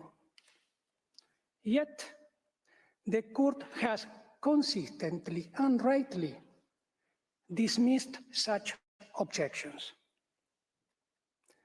I begin by recalling the court's jurisprudence on this matter, which forms the foundation for addressing the current objections. As stated in the court's advisory opinion of 19 July 2024, when a request is submitted, the court must determine first whether it has jurisdiction, and second, whether there exist compelling reasons to decline to exercise that jurisdiction. In the present proceedings, no participant has challenged the court's jurisdiction. Accordingly, I will not address this aspect and will proceed directly to the issue of admissibility. As noted in the 2024 advisory opinion, the existence of jurisdiction does not compel the court to exercise it in every instance. The court retains discretion to decline to render an opinion, but it has emphasized that it should do so only in the presence of compelling reasons. Israel and another participant raised 4 objections. First, that an advisory opinion would prejudge the ongoing contentious case between South Africa and Israel. Second, that the question presented is prejudicial and one-sided. Third, that the court has already addressed similar issues. And fourth, that rendering the opinion would require extensive factual investigations. The first objection is misplaced. The South Africa versus Israel case concerns alleged violations of the Genocide Convention, whereas the present proceedings concern distinct legal obligations relating to the conduct of an occupying power and its treatment of international actors. Moreover, advisory opinions are by their nature non-binding and serve to assist the requesting United Nations body in its functions. Therefore, the risk of prejudicing the contentious case is unfounded and does not meet the threshold of a compelling reason. With respect to the second objection, Sudan recalls that the court has the power to interpret and, where necessary, reformulate the questions put to it. It is for the court to assess the formulation, scope, and meaning of the questions submitted. Accordingly, this objection cannot stand. I now turn to the third objection, namely, the argument that the question before the court allegedly involves matters already dealt with in previous advisory opinions. Although the court has earlier found that Israel violated international law and has an obligation to end the occupation, the current request presents distinct and unresolved issues, especially considering the ongoing humanitarian crisis. It specifically examines Israel's duties as an occupying power and as a member of the United Nations, as well as the role and activities of the United Nations, other international organizations, and third states within and regarding the occupied Palestinian territory. In addition, the reference to the need to ensure and facilitate the unhindered provision of urgently needed supplies highlights the main focus, while also allowing the court to consider related legal obligations. There is no legal barrier preventing the court from giving an opinion in these circumstances, and the short time elapsed since the previous advisory proceedings does not constitute a valid reason to decline. Accordingly, Sudan submits that this objection should be rejected. I now turn to the fourth objection, namely, that the court will need to make significant factual findings not suited to advisory proceedings. The court has already dismissed a similar argument in the previous advisory proceedings concerning the occupied Palestinian territory. It is well established that the court may rely on public information, including from United Nations organs and specialized agencies. In these proceedings, the court has before it extensive materials submitted by the Secretary General. It is for the court to assess the sufficiency of that information, and there appears to be enough to answer the General Assembly's question consistently with the judicial function of the court. Accordingly, Sudan submits that there is no basis for declining the request. Let me now turn to Israel's obligation to respect the sovereign prerogative of Palestine to establish and maintain relations with other states and international organizations, the United Nations among them. In its 2024 advisory opinion, the Court confirmed that Israel, as the occupying power, must not obstruct the Palestinian people in exercising their right to self-determination, which includes the right to an independent and sovereign state across the entirety of the occupied Palestinian territory. As a core element of statehood, Palestine's right includes, and indeed requires, the capacity to participate in relations with other states and international organizations. This is not merely a technical attribute. Without the ability to engage internationally, statehood will be a hollow concept. Denial of this right strikes at the heart of what it means to be a sovereign people entitled to self-determination. Therefore, Palestine is entitled, through its recognized representatives, to develop and maintain relations with other states, the United Nations, and other international organizations. Conversely, other states, including Israel, are obliged to respect that right. This includes diplomatic and consular relations, engagement with international organizations, and the conclusion of treaties, among other sovereign rights.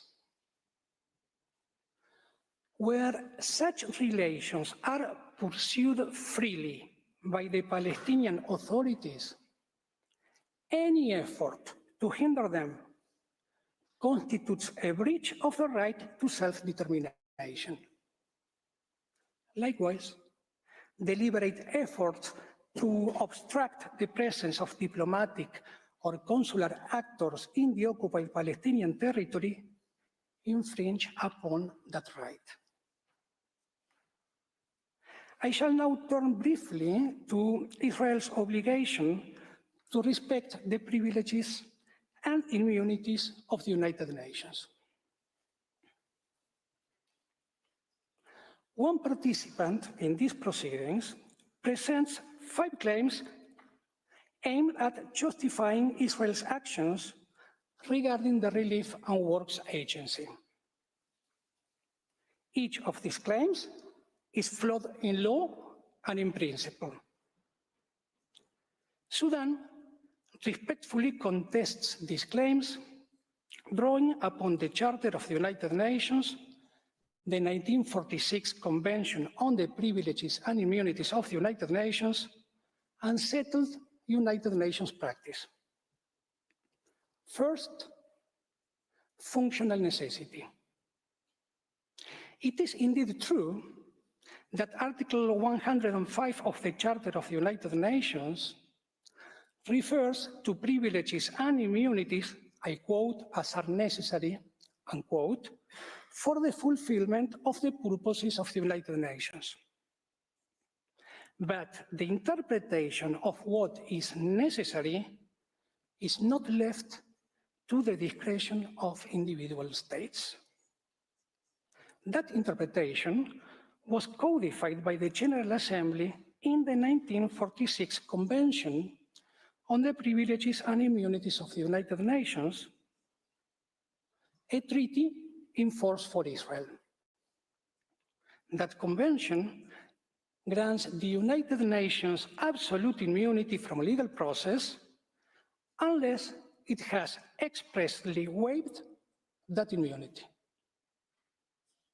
It follows that the doctrine of functional necessity defines the scope of immunity, but it does not empower states to make unilateral determinations of when that scope has been exceeded.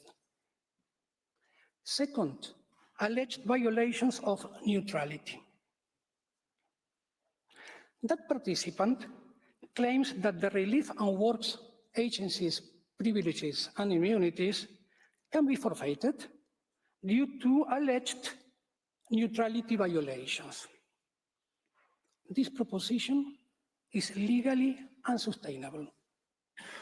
In fact, the United Nations Secretary General is the competent authority to assess whether acts fall within the official functions of United Nations personnel and to determine whether immunity should be upheld.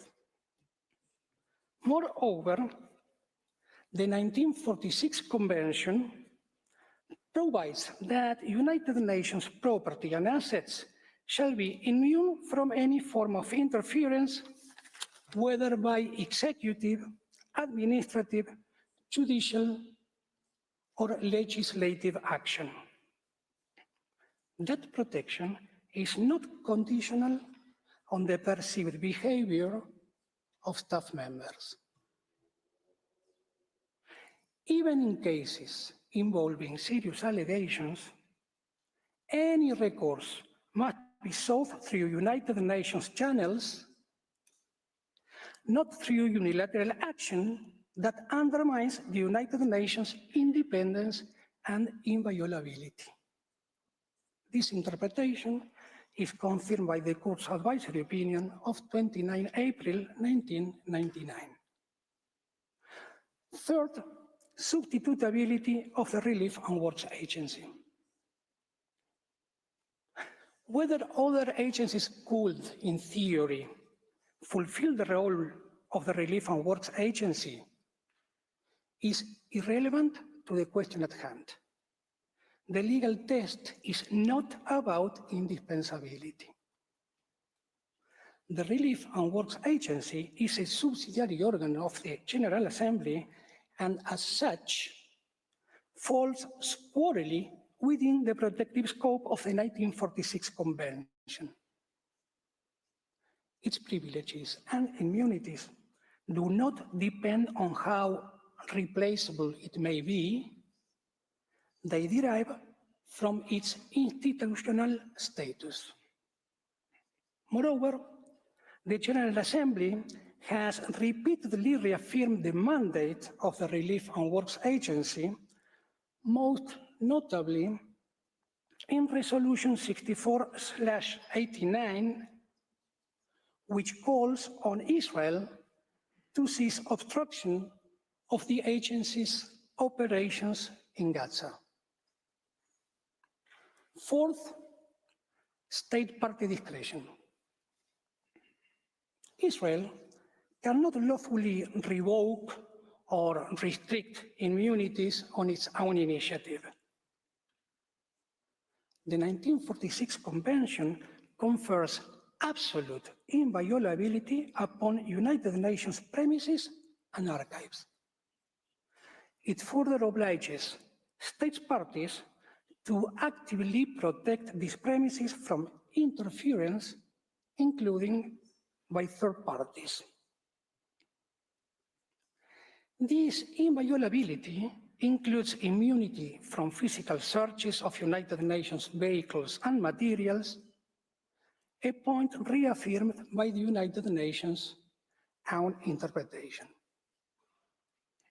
Any obstruction of movement, searches, or disruption of operations, even if based on security justifications, must conform with Israel's duty of non-interference. Fifth, the Comey-Mitchell-Moore Agreement. That same participant invokes this bilateral agreement to justify Israel's actions. However, the hierarchy of norms under Article 103 of the Charter of the United Nations is clear. In case of conflict, obligations under the Charter prevail over any other international agreement. Furthermore, the Comey-Mitchell-Moore Agreement cannot displace the binding obligations under the 1946 Convention, which Israel accepted in full. As such, no bilateral understanding can lawfully be interpreted to override the core principles of inviolability, immunity, and independence. Mr. President, members of the Court, the framework established under Article 105 of the Charter of the United Nations, the 1946 Convention, and United Nations practice is clear and coherent. The privileges and immunities of the United Nations are not optional. They are not revocable based on allegations or political disagreements. They are the legal foundation that enables the United Nations and its agencies, including the Relief and Works Agency, to operate independently and effectively. Allegations of misconduct, if substantiated, must be addressed through the mechanisms of the United Nations itself. To permit states parties to the Convention to act unilaterally would be to undermine the very integrity of the international legal system and to erode the independence of the United Nations as a whole. Your Honors, I express my sincere gratitude for your attentive consideration. In times like this, when the authority of international institutions is questioned and the principles of international cooperation are at stake, we must confront the harsh reality that the pursuit of international justice is rarely straightforward, and that the ideals we uphold often face formidable challenges. Yet, it is precisely in these moments of trial that our unwavering commitment to the Charter of the United Nations and the fundamental principles of international law must not only endure, but strengthen. Mr. President, I respectfully invite you to request Ambassador Al-Sharif to deliver the concluding remarks of the oral statement on behalf of Sudan. I thank Professor Raimondo. I now give the floor back to Her Excellency, Ambassador Umaima Al-Sharif. You have the floor, madam. Mr. President, distinguished members of the Court, in light of the foregoing, Sudan concludes as follows. First, that the Court has jurisdiction to issue the requested advisory opinion and that no compelling reason exists to exercise its discretion to decline it.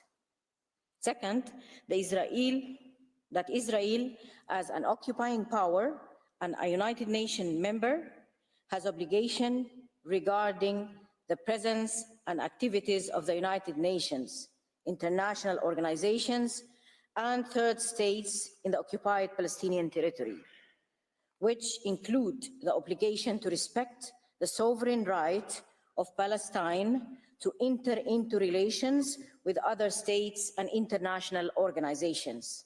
And finally, that Israel is also bound to uphold the privileges and immunities of the United Nations and its entities, including the Relief and Works Agency, and that its recent actions constitute a serious breach of the 1946 Convention and the Charter of the United Nations. Thank you, Mr. President. Thank you, members of the Court, for your patient attention. Thanks also to the Registry and the staff of the Court for their continuous support. I thank the representatives of Sudan for their presentation. J'invite à présent la délégation suivante. I would like to invite the following delegation, the delegation of Switzerland, to take the floor, and I call His Excellency Ambassador Franz Paris to the podium. Mr. President, distinguished members of the court, it's an honor for me to appear before you on behalf of the Swiss Confederation. The dramatic situation in the Middle East, the violence and suffering, the prolonged occupation without any prospect in sight, declared illegal by the court, the atrocities committed on October 7th and since, the suffering of the hostages and their families, the catastrophic humanitarian situation in Gaza, the massive violations of international law by the parties to the conflict, all of this is of deep concern to us. Switzerland supports the UN Security Council's vision in which Israel and Palestine live side by side in peace within secure and recognized borders. And Switzerland is convinced that a lasting peace between Israelis and Palestinians can only be achieved if international law is respected and a two-state solution negotiated in good faith and in accordance with international law is found. Israel has legitimate security concerns, but it also has an obligation to respect international law. Similarly, the Palestinian people have the right to self-determination in order to live in peace, but international law must also be respected in the pursuit of this goal. In recent months, not only have the obligations of international humanitarian law been called into question, but also other obligations due to the United Nations and the humanitarian actors playing an essential role in the occupied Palestinian territory and with a view to a two-state solution. It is in this context that the UN General Assembly has asked the court to give an advisory opinion to clarify Israel's obligations in respect of the presence and activities of the UN, other international organizations, and third states in the occupied Palestinian territory. My oral presentation will first briefly highlight some of the obligations incumbent on states with regard to the activities of the UN and other international actors under the UN Charter, the law of privileges and humanities, and international humanitarian law. I will then focus on the issue of security concerns and their influence on these obligations. Mr. President, distinguished members of the court, by becoming a member of the United Nations, a state accepts the positive obligation of assistance set out by the Charter and is therefore obliged to assist the UN, its subsidiary bodies, and its agencies. The corollary of this positive obligation is that any action aimed at undermining or weakening the work of the UN is contrary to the Charter. A member state, therefore, has not only a positive obligation to assist the UN, but also an obligation to refrain from acting against the organization. And while states have some flexibility in the way they implement their positive obligation to assist, the obligation to refrain from obstructing the work of the UN is in principle more absolute. Regarding the privileges and immunities of the organs of the United Nations Charter and the Convention on the Privileges and Immunities of the United Nations established the obligation to respect the immunities of the organization and its personnel, as well as the inviolability of its premises. Israel acceded to this convention without making any reservations, and as long as Israel is a member of the UN, it cannot denounce this convention. Finally, Mr. President, members of the court, Since the West Bank, including East Jerusalem and the Gaza Strip, are occupied by Israel, Israel, as an occupying power, is legally bound by the normative corpus of the law of occupation. As Switzerland emphasized in its presentations during the previous advisory opinion proceedings on the occupied Palestinian territory, this body of law must be interpreted in favor of the higher interests of the population living under occupation. Under the Fourth Geneva Convention of 1949, ratified by Israel, when the population of the territory it occupies is inadequately supplied, Israel, as the occupying power, has the obligation to consent to relief schemes in favor of that population and to take all necessary and effective measures to ensure them.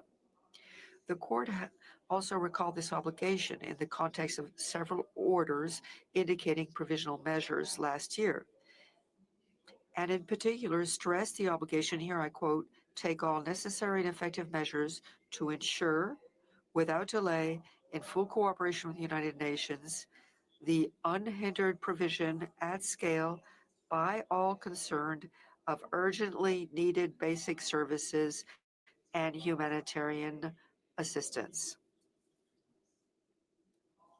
In this context, the occupying power, that was the end of the citation. In this context, the occupying power has an obligation to respect and to protect humanitarian UN personnel.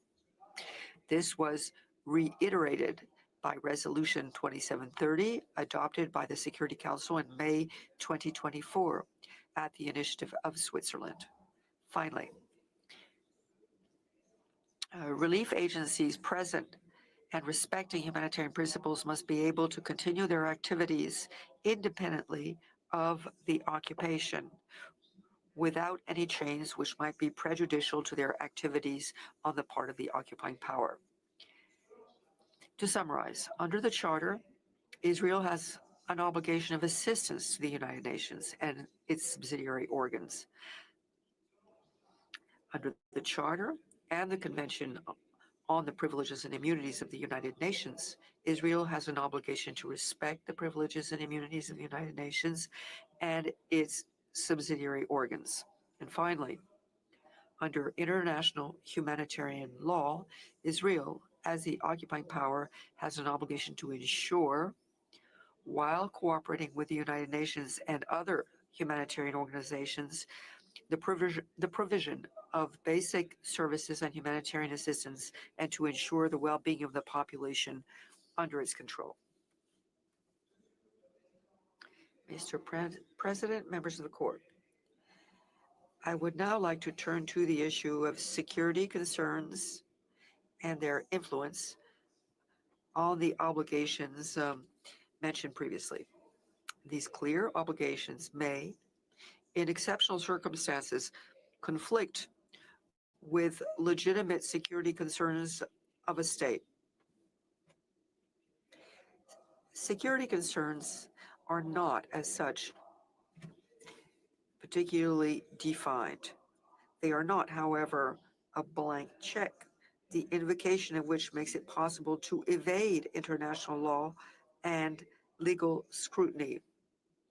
On the contrary, the fact that security concerns are incorporated into certain rules means that the concept itself is legal. It is therefore, from a legal perspective, that they must be analyzed. As the concept of security concerns is a legal one, judicial review must be possible. The states themselves in their domestic legal systems usually allow judicial review of the measures relating to national security. In order to respect the rule of law, it is necessary for an independent judicial authority to be able to examine whether the invocation of national security is legitimate, so as not to give way to arbitrariness. The invocation of security concerns must not only be justiciable, it also calls for the analysis of objective criteria. Some of these are specific to each legal context, such as the UN Charter, privileges and immunities, and international humanitarian law. I will come back to these elements in a moment. That being said, a number of transversal elements can be identified. The World Trade Organization has already had to deal with the way in which exceptions relating to national security had to be taken into account in order to allow for an exception to certain obligations.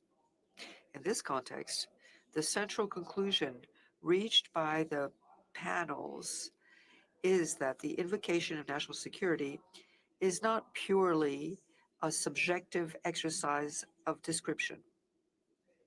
Making their existence dependent on the unilateral will of a state would empty the obligations of their substance.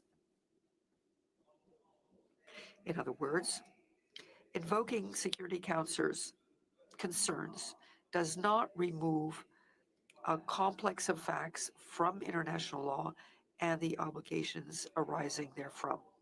A state invoking such concerns is not the sole arbiter of their existence and of the consequences that result from them.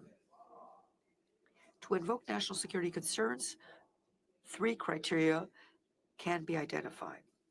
Firstly, a state invoking security concerns must identify the security threat in concrete terms. Secondly, the security interest threatened must be clearly and concretely identified.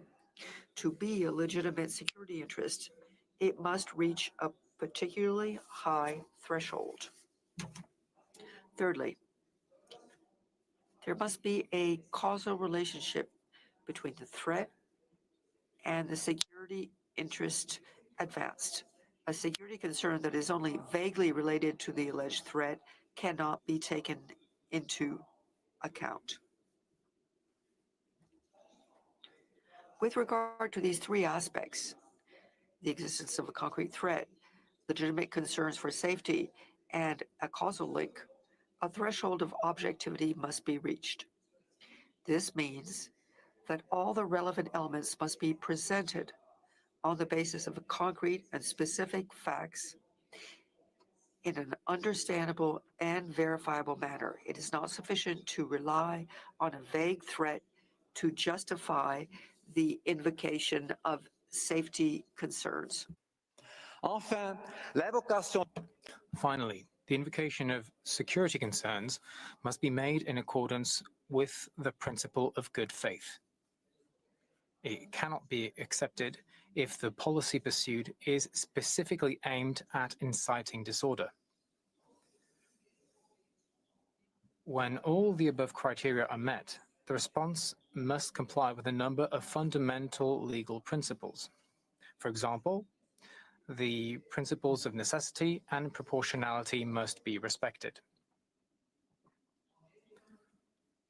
In short, the invocation of security concerns is not a wild card that can be used to avoid obligations under international law. On the contrary, such invocation must be provided for by law. Moreover, it is subject to strict legal conditions, in particular as regards the concrete and objective nature of the factors put forward. This is in the interest not only of the international legal order, but also of the state concerned, as it increases both the credibility and legitimacy of its measures and confidence in its good faith. In view of the foregoing, it would seem appropriate for the Court to address these conditions under which security concerns may be invoked in its advisory opinion. Mr. President, members of the Court, having dealt with the cross-cutting aspects of security concerns, I now turn to the specific circumstances in which they may be invoked, according to the legal areas concerned, In particular, the obligation to provide assistance to United Nations organs under the United Nations Charter, respect for the privileges and immunities of United Nations organs, and the obligation to support and agree to relief schemes under international humanitarian law. With regard to the UN Charter and the duty to assist the organization, Article 2, Paragraph 5 of the Charter does not provide for any explicit exceptions to this obligation. Nevertheless, actions undertaken by the organization must be in accordance with the provisions of the Charter for them to give rise to a duty of assistance on part of the states. If a state were to consider that a UN body was endangering its national security through its behavior, it would have to put this forward in a concrete manner. Once the facts have been substantiated and the evidence transmitted, the UN would then be able to investigate, shed light on the problem, and take appropriate measures. This is, for example, what was done in the case of UNRWA, through the investigation by the UN Office of Internal Oversight Services and the measures taken by UNRWA. In addition, the Colonna report made 50 recommendations to further strengthen the neutrality of the organization, which Switzerland expects to be fully implemented. The report also underlined that UNRWA has put in place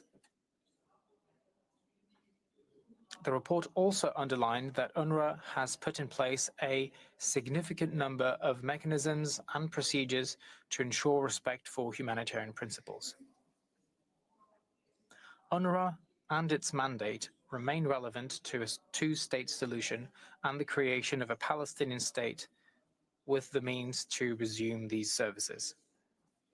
Mere rejection of the agency or its mandate as established by the General Assembly cannot constitute a legitimate security concern in and of itself.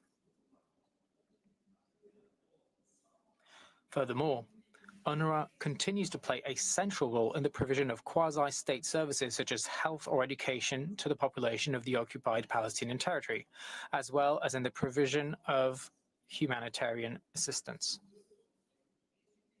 It can be presumed that the United Nations, including through its agency UNRWA, acts in conformity with the provisions of the Charter. However, it cannot be ruled out that legitimate friction points may arise in relation to Israel's security. In such circumstances, the notification of security concerns based on concrete and verifiable facts to the UN, be it the General Assembly, the Security Council, or the Secretary General, is appropriate. The duty to assist the UN requires the search in good faith for a common and discussed solution, in the interests of both parties, and not the imposition of unilateral measures. It should be noted that in the event of a substantive dispute between a state and the UN, the court may be asked to give an advisory opinion. In the meantime, states are bound by their duty of assistance to the UN and must not hinder the organization's work. With regard to privileges and immunities, international law allows any security concerns to be taken into account. For example, if a state wishes to have access to the premises of the UN or to initiate criminal proceedings against one of its officials, it must request the lifting of the inviolability of the premises or of the immunity of that official from the UN itself, in a specific case clearly stating the reasons for the request. As a host state, Switzerland has always been able to count on the cooperation of the UN in accordance with the Convention on the Privileges and Immunities of the United Nations when problems arise in Switzerland in connection with UN officials benefiting from immunities. This procedure which has proved effective, has the advantage of allowing progress to be made on two levels. On the one hand, if the immunity is waived by the organization, the state will be able to bring criminal proceedings against the persons or the person concerned in compliance with the procedural guarantees provided by international law. On the other hand, the organization is thus informed of the alleged facts and can, for its part, take action on the basis of its internal regulations. It goes without saying that under no circumstances is a state authorized to take unilateral measures that impede the proper functioning of the UN. Finally, Article 30 of the Convention on the Privileges and Immunities of the United Nations allows a state in dispute with the UN to have recourse to the court to have the dispute settled in a legally binding manner. In short, states must respect the immunities of the UN and its staff. If a concrete and substantial security concern arises, it must be demonstrated verifiably. On this basis, a solution must be sought through discussions with the UN. If a satisfactory solution cannot be found, the state retains the option of referring the case to the International Court of Justice. Mr. President, members of the Court, I now turn to the way in which security concerns are taken into account in international humanitarian law. In the context of occupation, international humanitarian law reconciles the military and security needs of the occupying power with the need for protection of the local population. The rules of international humanitarian law take account of security concerns in the sense that this body of law already reflects a balancing of security interests with respect for the rights of the people it protects. In this context, it is important to note that while some rules explicitly allow security considerations to be taken into account under certain conditions, such as Articles 27 and 63 of the Fourth Geneva Conventions, other rules do not provide for such considerations, such as Article 59 concerning the obligation of the occupying power to agree to relief schemes if the population of an occupied territory is insufficiently supplied. However, even if a rule explicitly provides for security considerations to be taken into account, a state does not have complete discretion in invoking and applying them to a given situation. In addition to the conditions set out in the text of the rule itself, such as the temporary or exceptional nature of the measures, the criteria I have already mentioned of objectivity and specificity remain applicable. In addition, the restrictions in question must be necessary to ensure security, and the consequences for the public must be proportionate to the objective of ensuring legitimate security. With regard to the activities of relief societies, the occupying power is obliged to agree to and facilitate relief schemes by impartial humanitarian organizations if the population of an occupied territory is inadequately supplied. These organizations must be in a position to continue their humanitarian activities necessary for the maintenance of essential services. Only temporary restrictions imposed on an exceptional basis because of a real and urgent danger to security are permitted. Furthermore, the occupying power does not have a subjective and absolute right to determine whether a relief society does not meet the requirements of neutrality or impartiality. These elements must be established objectively. As far as the UN is concerned, the starting assumption is that it acts in compliance with these principles of neutrality and impartiality. The International Court of Justice must be able to rule on whether a party to a conflict is arbitrarily denying humanitarian access, whether such jurisdiction is based on the Convention on the Privileges and Immunities of the United Nations or another treaty of international law remains a question for further consideration. We encourage the Court to analyze in depth the scope of security concerns in the context of international humanitarian law, bearing in mind that the objective of that law is the protection of the victims of armed conflict.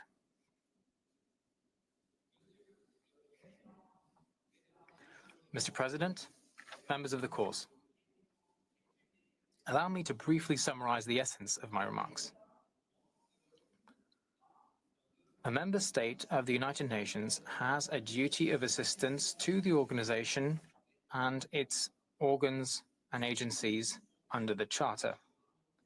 While it has some flexibility as to the extent to which it engages in support of the UN, it must refrain from obstructing the work of the organization, and it must respect the privileges and immunities of the UN in accordance with the convention of the same name. Or, as Senegal has just stated, Israel has an obligation to ensure, to refrain, and to respect the United Nations, its organs and agencies. Finally, under international humanitarian law, it must allow and facilitate the relief efforts of impartial humanitarian organizations, including the UN, when the population is in need. These clear obligations may, in exceptional circumstances, come under tension with certain legitimate security concerns of a state. This being the case, the invocation of security concerns, insofar as this is provided for by law, is not a new exception. It is an implementation of existing law.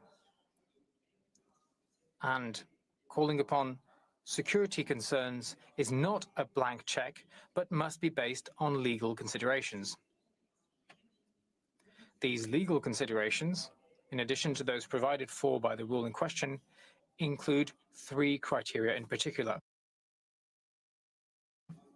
The state must firstly respond to a concrete threat aimed at, secondly, a particularly high national security interest, and it must thirdly establish a causal link between the two. These three elements must be demonstrable and concretely and objectively proven in a way that is verifiable, what's more. The measures taken must also respect certain principles, including those of necessity and proportionality. Finally, international humanitarian law does not allow for a security analysis that would have the effect of falling below its standard of protection. In case of dispute, a state may not act unilaterally, but must seek, in good faith, a joint solution with the United Nations. If need be, the International Court of Justice is there to help resolve disputes. I thank you for your attention.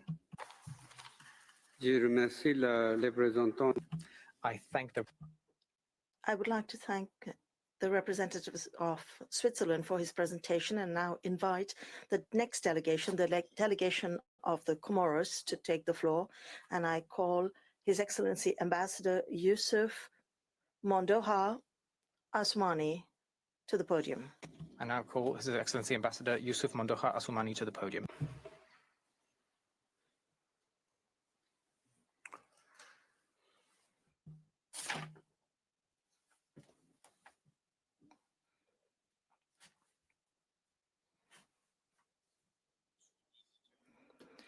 Mr. President, members of the court, it is an honor for me to appear before you today to express the position of my country, the Union of the Comoros, in the present proceedings.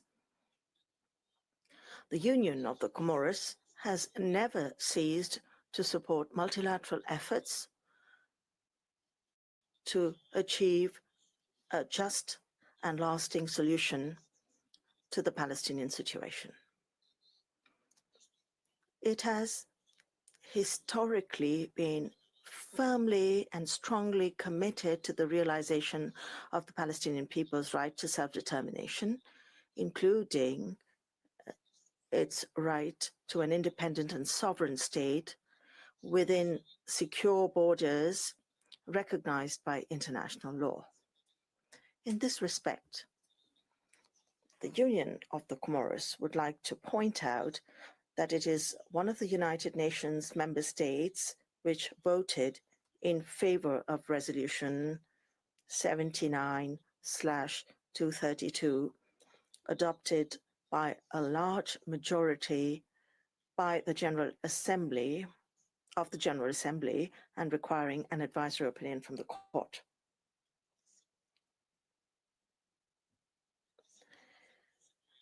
In participating in these advisory proceedings, the Union of the Comoros is convinced that you will make a decisive contribution to changing the situation by letting the law speak in the present case. I would like to make a few introductory remarks regarding the context of the present proceedings before letting Dr. Guy Fleury-Nentoiri and Professor Pierre-François Laval address certain legal aspects which the Union of the Comoros would like to emphasize. Distinguished members of the court, the Union of the Comoros would like to recall that the Palestinian people are being subjected to an unprecedented humanitarian crisis. This is not the right place for me to refer to the events unfolding at this very moment in the occupied Palestinian territories. This is not why we are here. But I must say, Mr. President, that I cannot help but think of the plight of the martyrs of Gaza, like many of those who are here before you. The images that we are receiving are haunting. They show us women, children, the elderly, innocent people whose lives are ending in fear, in terror, and the horror of indiscriminate and savage bombings. Who can possibly be indifferent to the sick who have succumbed to the worst sufferings with no one able to do anything to relieve them? How not to think of all those broken souls wandering aimlessly without help, with nothing left but their starved, parched, disease-ridden bodies? How not to think of the women whose children are miraculously born in the smoking ruins, only to die because we are unable to keep them alive. In short, Mr. President, lives, destinies, and hopes are being destroyed by a calculated destructive rage, which, according to the Special Rapporteur on the human rights situation in the Palestinian territories occupied since 1967, said, and I quote, reveals a deliberate campaign of connected incidents which must be considered cumulatively, end of quote. This situation has been exacerbated by a strict blockade, resulting in critical shortages of food, drinking water, and medicines, plunging the population into acute food insecurity. In addition, the health situation is catastrophic, with the environment contaminated by millions of tons of debris, including unexploded ordnance and human remains. Moreover, the Union of the Comoros respectfully reminds the court that it has itself considered that there is a real and imminent risk of irreparable prejudice to the rights of the Palestinians of the Gaza Strip who need to be protected against acts of genocide. In this context, the presence and activities of the United Nations, its bodies and agencies, and other international organizations, as well as other well-intentioned third states, are crucial to the survival of the Palestinian people and to the satisfaction of the primary needs of the civilian population. In particular, the Office of the United Nations High Commissioner for Human Rights, the United Nations Office for the Coordination of Human Affairs, but above all, the United Nations Relief and Works Agency for Palestine refugees in the Near East, that is to say, UNRWA. UNRWA plays a key role in managing humanitarian aid and assistance to the Palestinian population. The Union of the Comoros recalls that, thanks to its missions, UNRWA ensures access to education and health, as well as emergency relief, including food aid benefiting more than 1.2 million people. The cessation of its activities without a credible alternative would worsen the already catastrophic humanitarian situation in the occupied Palestinian territories. To conclude this brief introduction, allow me to point out, Mr. President, that your court has already largely clarified what the law says about Israel's conduct towards the Palestinian people and its territory in its opinions of 2004 and 2025, but also in its orders for the indication of provisional measures in the contentious case brought against Israel by South Africa. In this latter case, the court ordered the State of Israel to, and I quote, take immediate and effective measures to enable the provision of urgently needed basic services and humanitarian assistance to address the adverse conditions of life faced by Palestinians in the Gaza Strip, and not to impede in any way the delivery of urgently required humanitarian assistance. End of quote. Since then, it is indeed deplorable that no attention has been paid to this. On the contrary, the illicit action denounced has been amplified. These violations must stop. And we must make this very clear. Mr. President, international law is the sacred edifice that we must preserve. The Union of the Comoros suggests that the court shows this by declaring that international law commands the State of Israel to put an end, as soon as possible, to the unjustifiable and blatantly unlawful occupation of the Palestinian territories, that the court commands Israel to take without delay effective measures to enable the provision of the basic services and to remedy the difficult living conditions to which the Palestinians of the Gaza Strip are subjected. Mr. President, members of the court, I would like to thank you for your attention, and I would like to ask you to give the floor to Guy Fleury-Netoiri so that he can elaborate on certain aspects of the obligations of the State of Israel in the occupied Palestinian territories. Thank you. I would like to thank Ambassador Assoumani, and I would like to give the floor now to Dr. Guy Fleury-Natwari. You have the floor.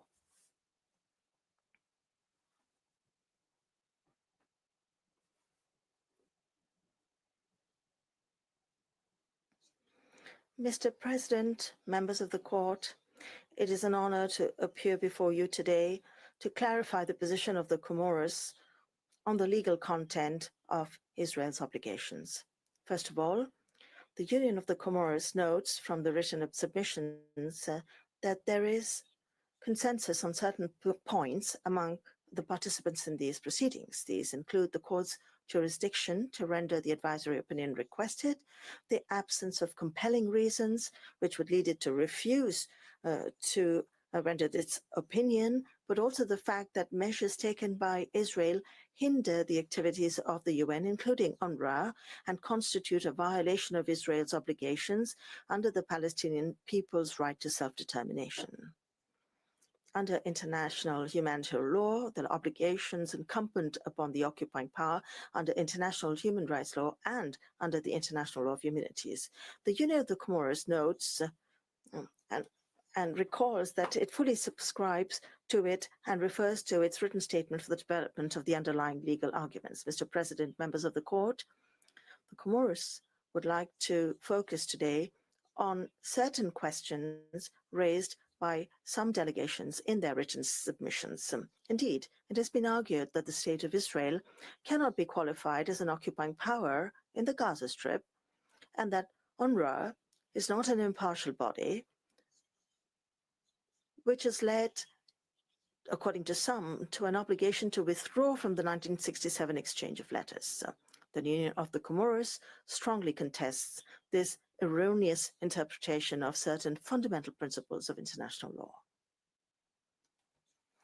Mr. President, first of all, the Union of the Comoros wishes to recall that a territory is considered occupied when it is placed de facto under the authority of the enemy army, and that it was by applying this definition that the court qualified the state of Israel as an occupying power in its advisory opinions of 2004 and 2024.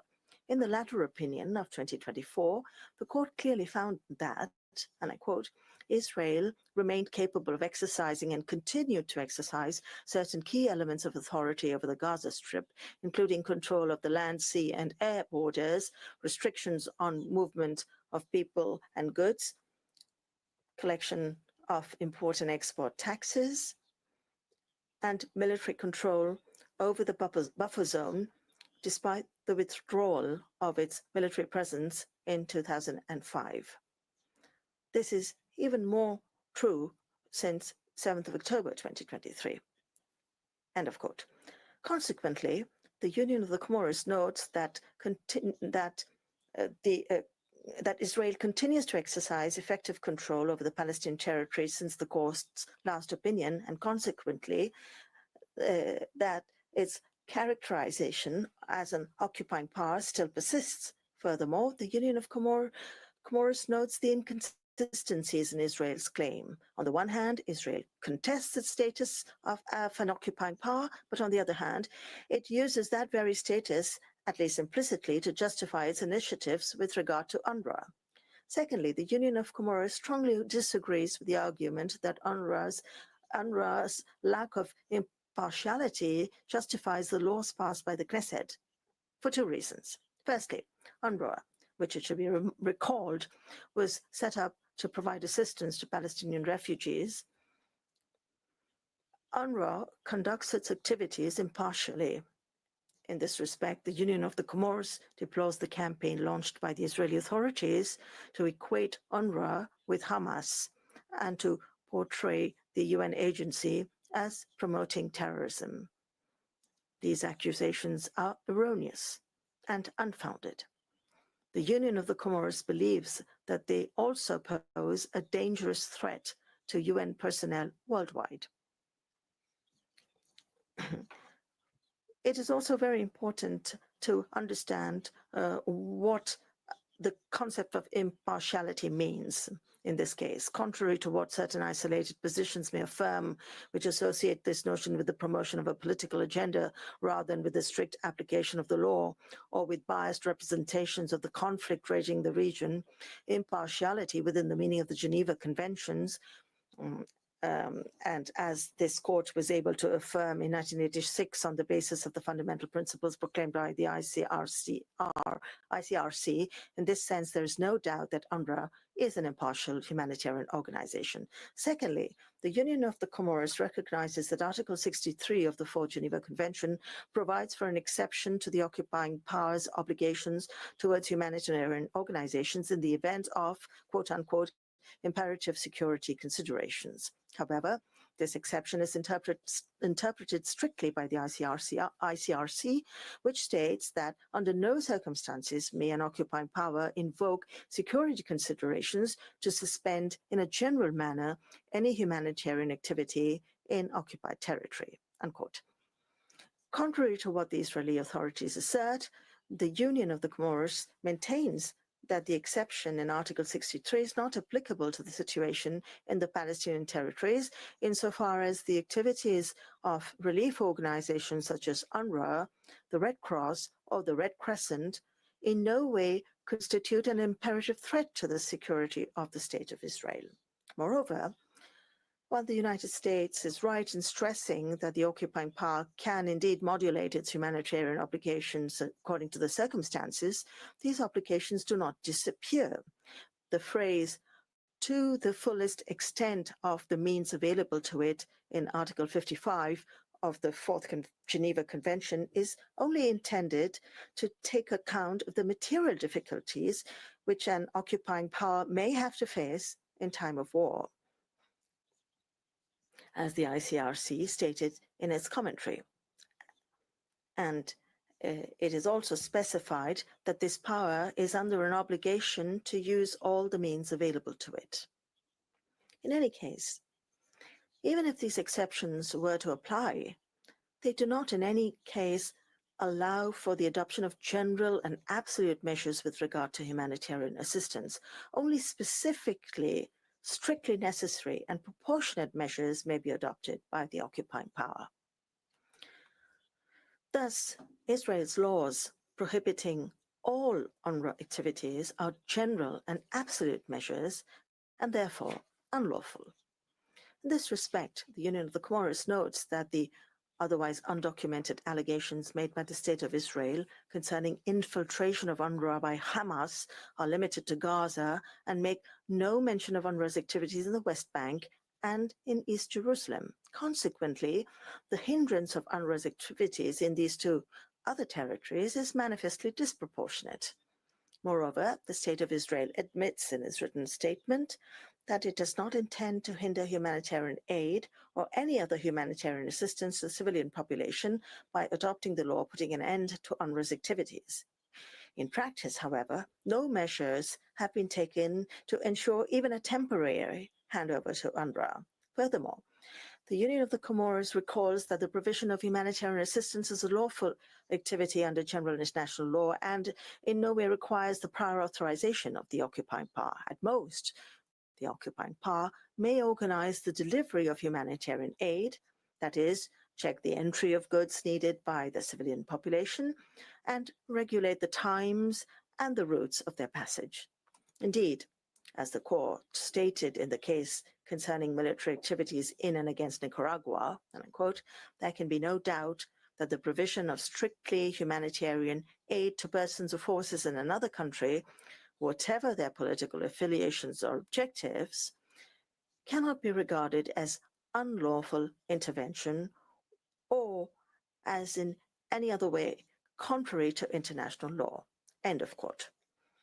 According to the court, in order not to be regarded as an unlawful intervention in the internal affairs of a state, assistance must be given without discrimination to all in need in the territory concerned. This is the case with UNRWA's activities. Finally, the Union of Comoros respectfully respectfully request the court to rule that Israel's withdrawal from the 1967 exchange of letters is unlawful and has no bearing on UNRWA's presence in the occupied Palestinian territories. It should first be noted, as indeed other participants to these proceedings have already pointed out, that this exchange of letters does not create any new obligation for Israel. These obligations exist independently of this exchange of letters by virtue of other treaties. Moreover, the provisional agreement, as constituted by the exchange of letters of June 14, 1967, does not give the state parties the option of denouncing it unilaterally. At most, its provisions make the full implementation of Israel's commitment to facilitate the work of the agency conditional on military security considerations. Israel's claim to unilaterally terminate the commitments accepted in 1967 is thus contrary to international law, and more particularly contrary to the customary rules of the law of treaties as codified in the 1986 Vienna Convention on the Law of Treaties, according to which, and I quote, "A treaty which contains no provision regarding its termination and which does not provide for denunciation or withdrawal is not subject to denunciation or withdrawal." End of quote. This was a quote from Article 56 of the Vienna Convention.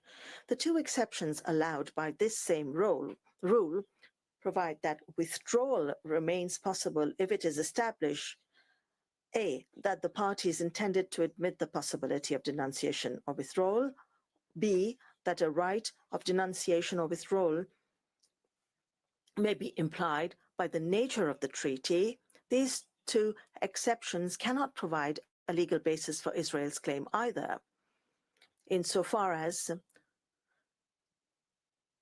no intentional element is apparent from the negotiations surrounding the conclusion of the agreement in 1967, and that these agreements establishing an international institution or relating to its activities are not by nature acts which states may denounce unilaterally. As noted by others, the revocation of obligations entered into in 1967 required negotiation and required a consensual basis.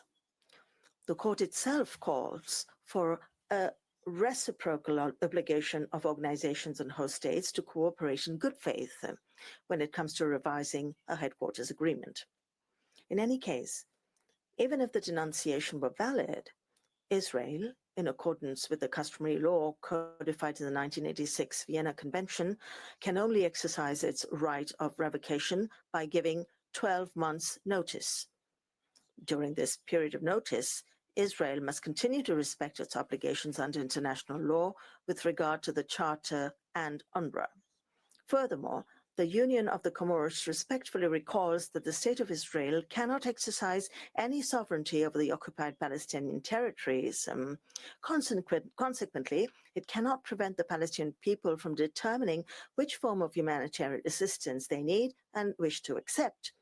Thus, the Union of the Comoros fully endorses the arguments made by several participants that the State of Israel cannot prevent the Palestinian people from cooperating with the United Nations or other organizations or states with the aim of realizing their right to self-determination. Mr. Chairman, Mr. President, members of the court, I would like to thank you for your attention and respectively ask you to give the floor to Professor Pierre-François Laval so that he can explain the consequences of the breach of international obligations thus established. Thank you for your attention. I thank Dr. Nantwari. I'd like to remind the delegation of Comoros that you have 60 minutes left. I'm prepared to give some extension, but please bear in mind that you have limited time available. Merci, Monsieur le. Thank you, Mr. President. Mr. President, members of the court, it's an honor for me to come before you to present the views of the Union of the Comoros regarding the consequence of the breach by the State of Brazil and its agents of their international obligations. Some who have already spoken here at this podium have claimed rightly that in this case, what is at stake is the survival of several million people. Others have claimed The court simply does not have the obligation nor even the ability to determine the lawfulness, or rather the unlawfulness, of Israel's conduct and its legal consequences. The Union of the Comoros would like, therefore, to begin by saying that the exercise by the court of its advisory jurisdiction in no way restricts it to only identifying applicable law. Several times with advisory opinions, the court has established the existence of violations of international rules that it had identified previously. In July's opinion regarding the situation in the occupied Palestinian territory, the court said it was held by its judicial function to determine itself the lawfulness of the policies and practices mentioned by the General Assembly. The Union of the Comoros believe also that the purpose of the request and the way it was worded excludes from the mandate of the course the question of the Israeli responsibility. Let us recall that the General Assembly required in its resolution adopted in December that Israel should discharge without delay all legal obligations imposed by international, included those stated by the court. Thus, the Union of the Comoros would like to stress the consequences that flow from the breach by Israel of its international organization. It will recall that the depriving of humanitarian assistance the Palestinian population is criminal, that such as can constitute an international crime that would engage the criminal responsibility of those individuals, including agents of Israel that are responsible. Furthermore, the violation by Israel of its obligations calls into question its own responsibility for internationally wrongful act. These 2 points will be developed in succession. Regarding, first of all, criminal responsibility, need we at this stage recall that depriving a population of humanitarian assistance and causing intentionally great suffering or inflicting bodily or mental harm are acts that may amount to war crimes and genocide? And is it necessary today, again, to recall that starving deliberately civilians as a method of war by depriving them of goods necessary for their survival, by preventing delivery of humanitarian aid, is a blatant violation of the Geneva Conventions? Need we recall that the UN personnel must be protected against any harm likely to prevent it from carrying out its duties? And this means that today the Palestinian population cannot access water, food, and primary health services. By impeding relief efforts, the Israeli government is deliberately taking the risk of creating a widespread starvation. This has been observed by the General Assembly and the Special Rapporteur for the occupied territories, that has noted that the deliberate destruction of infrastructure that are already precarious when it comes to health services amounts slow genocide by attrition. We would like also draw the court's attention to stopping UNRWA's activities may reveal intention to destroy in part or wholly the Palestinians as a group. The Israeli Minister of Finance said earlier this year that it was justified and moral to starve all of the population of Gaza, even if 2 million people were to die as a result. Altogether, the measures adopted by the Israeli authorities that are aimed at depriving the population of services provided by UNRWA amounts to a conduct that from which can be inferred the intent to commit genocide. Having talked now about the criminal responsibility for agents, now we need to talk about the responsibility of Israel as a state for internationally wrongful acts that can be attributed to it by applying what is provided for by the 2001 draft articles. First of all, Israel has and undeniably breached its international obligations because of the previous actions accomplished by its agents and leaders that engage their individual criminal responsibility, but also create a responsibility for the State of Israel that its agents have served and continue to serve today. The Union of the Comoros has also recall the fact that the laws adopted by the Knesset in October of 2024 are breaches of Israel's international obligation vis-à-vis the Palestinian people and vis-à-vis the UN. Because of all of these facts and in application of the obligations in the draft articles, Israel must cease its unlawful behavior and provide assurances and guarantees of non-repetition that are appropriate if the circumstances so require. Furthermore, it has the obligation to repair fully the injury caused. A reparation can take one of the forms described in Articles 35 to 37 of the draft articles, and that are restitution, compensation, if restitution is materially impossible. And of course, this is the case when it comes to the numerous victims of Israeli actions, or finally satisfaction if the former two are materially impossible, and you will render your opinion on this. And also, basis on the draft articles, these obligations of cessation and reparation can be owed to the international community as a whole, based on the nature and the content of the international obligation that is breached and the circumstances of the breach. In this regard, the Union of the Comoros asserts that impeding, interrupting the humanitarian work of the UN is a transgression of some obligations that are erga omnes. This is the case with the intransgressible rules of international humanitarian law, the right of peoples to self-determination, or once again, the prohibition of genocide. The breach of these obligations entails the application of rules of responsibility for serious breaches under Articles 40 and 41 of the draft articles. It is applicable in the case of serious breaches by the state of an obligation that flows from a peremptory norm of general international law. Under these articles, these breaches are serious if the violation shows that there has been a systematic and gross failure to discharge the obligation, and the Union of the Comoros notes that the violations given by Israel vis-à-vis its international obligations were not only committed in a way that was organized and deliberated, but also show a direct attack against those values that are protected by the international rule. This regime on serious breaches has two serious consequences. First of all, it poses on all states to not recognize as lawful a situation that is created by the serious breach and to cooperate in order to put an end to it.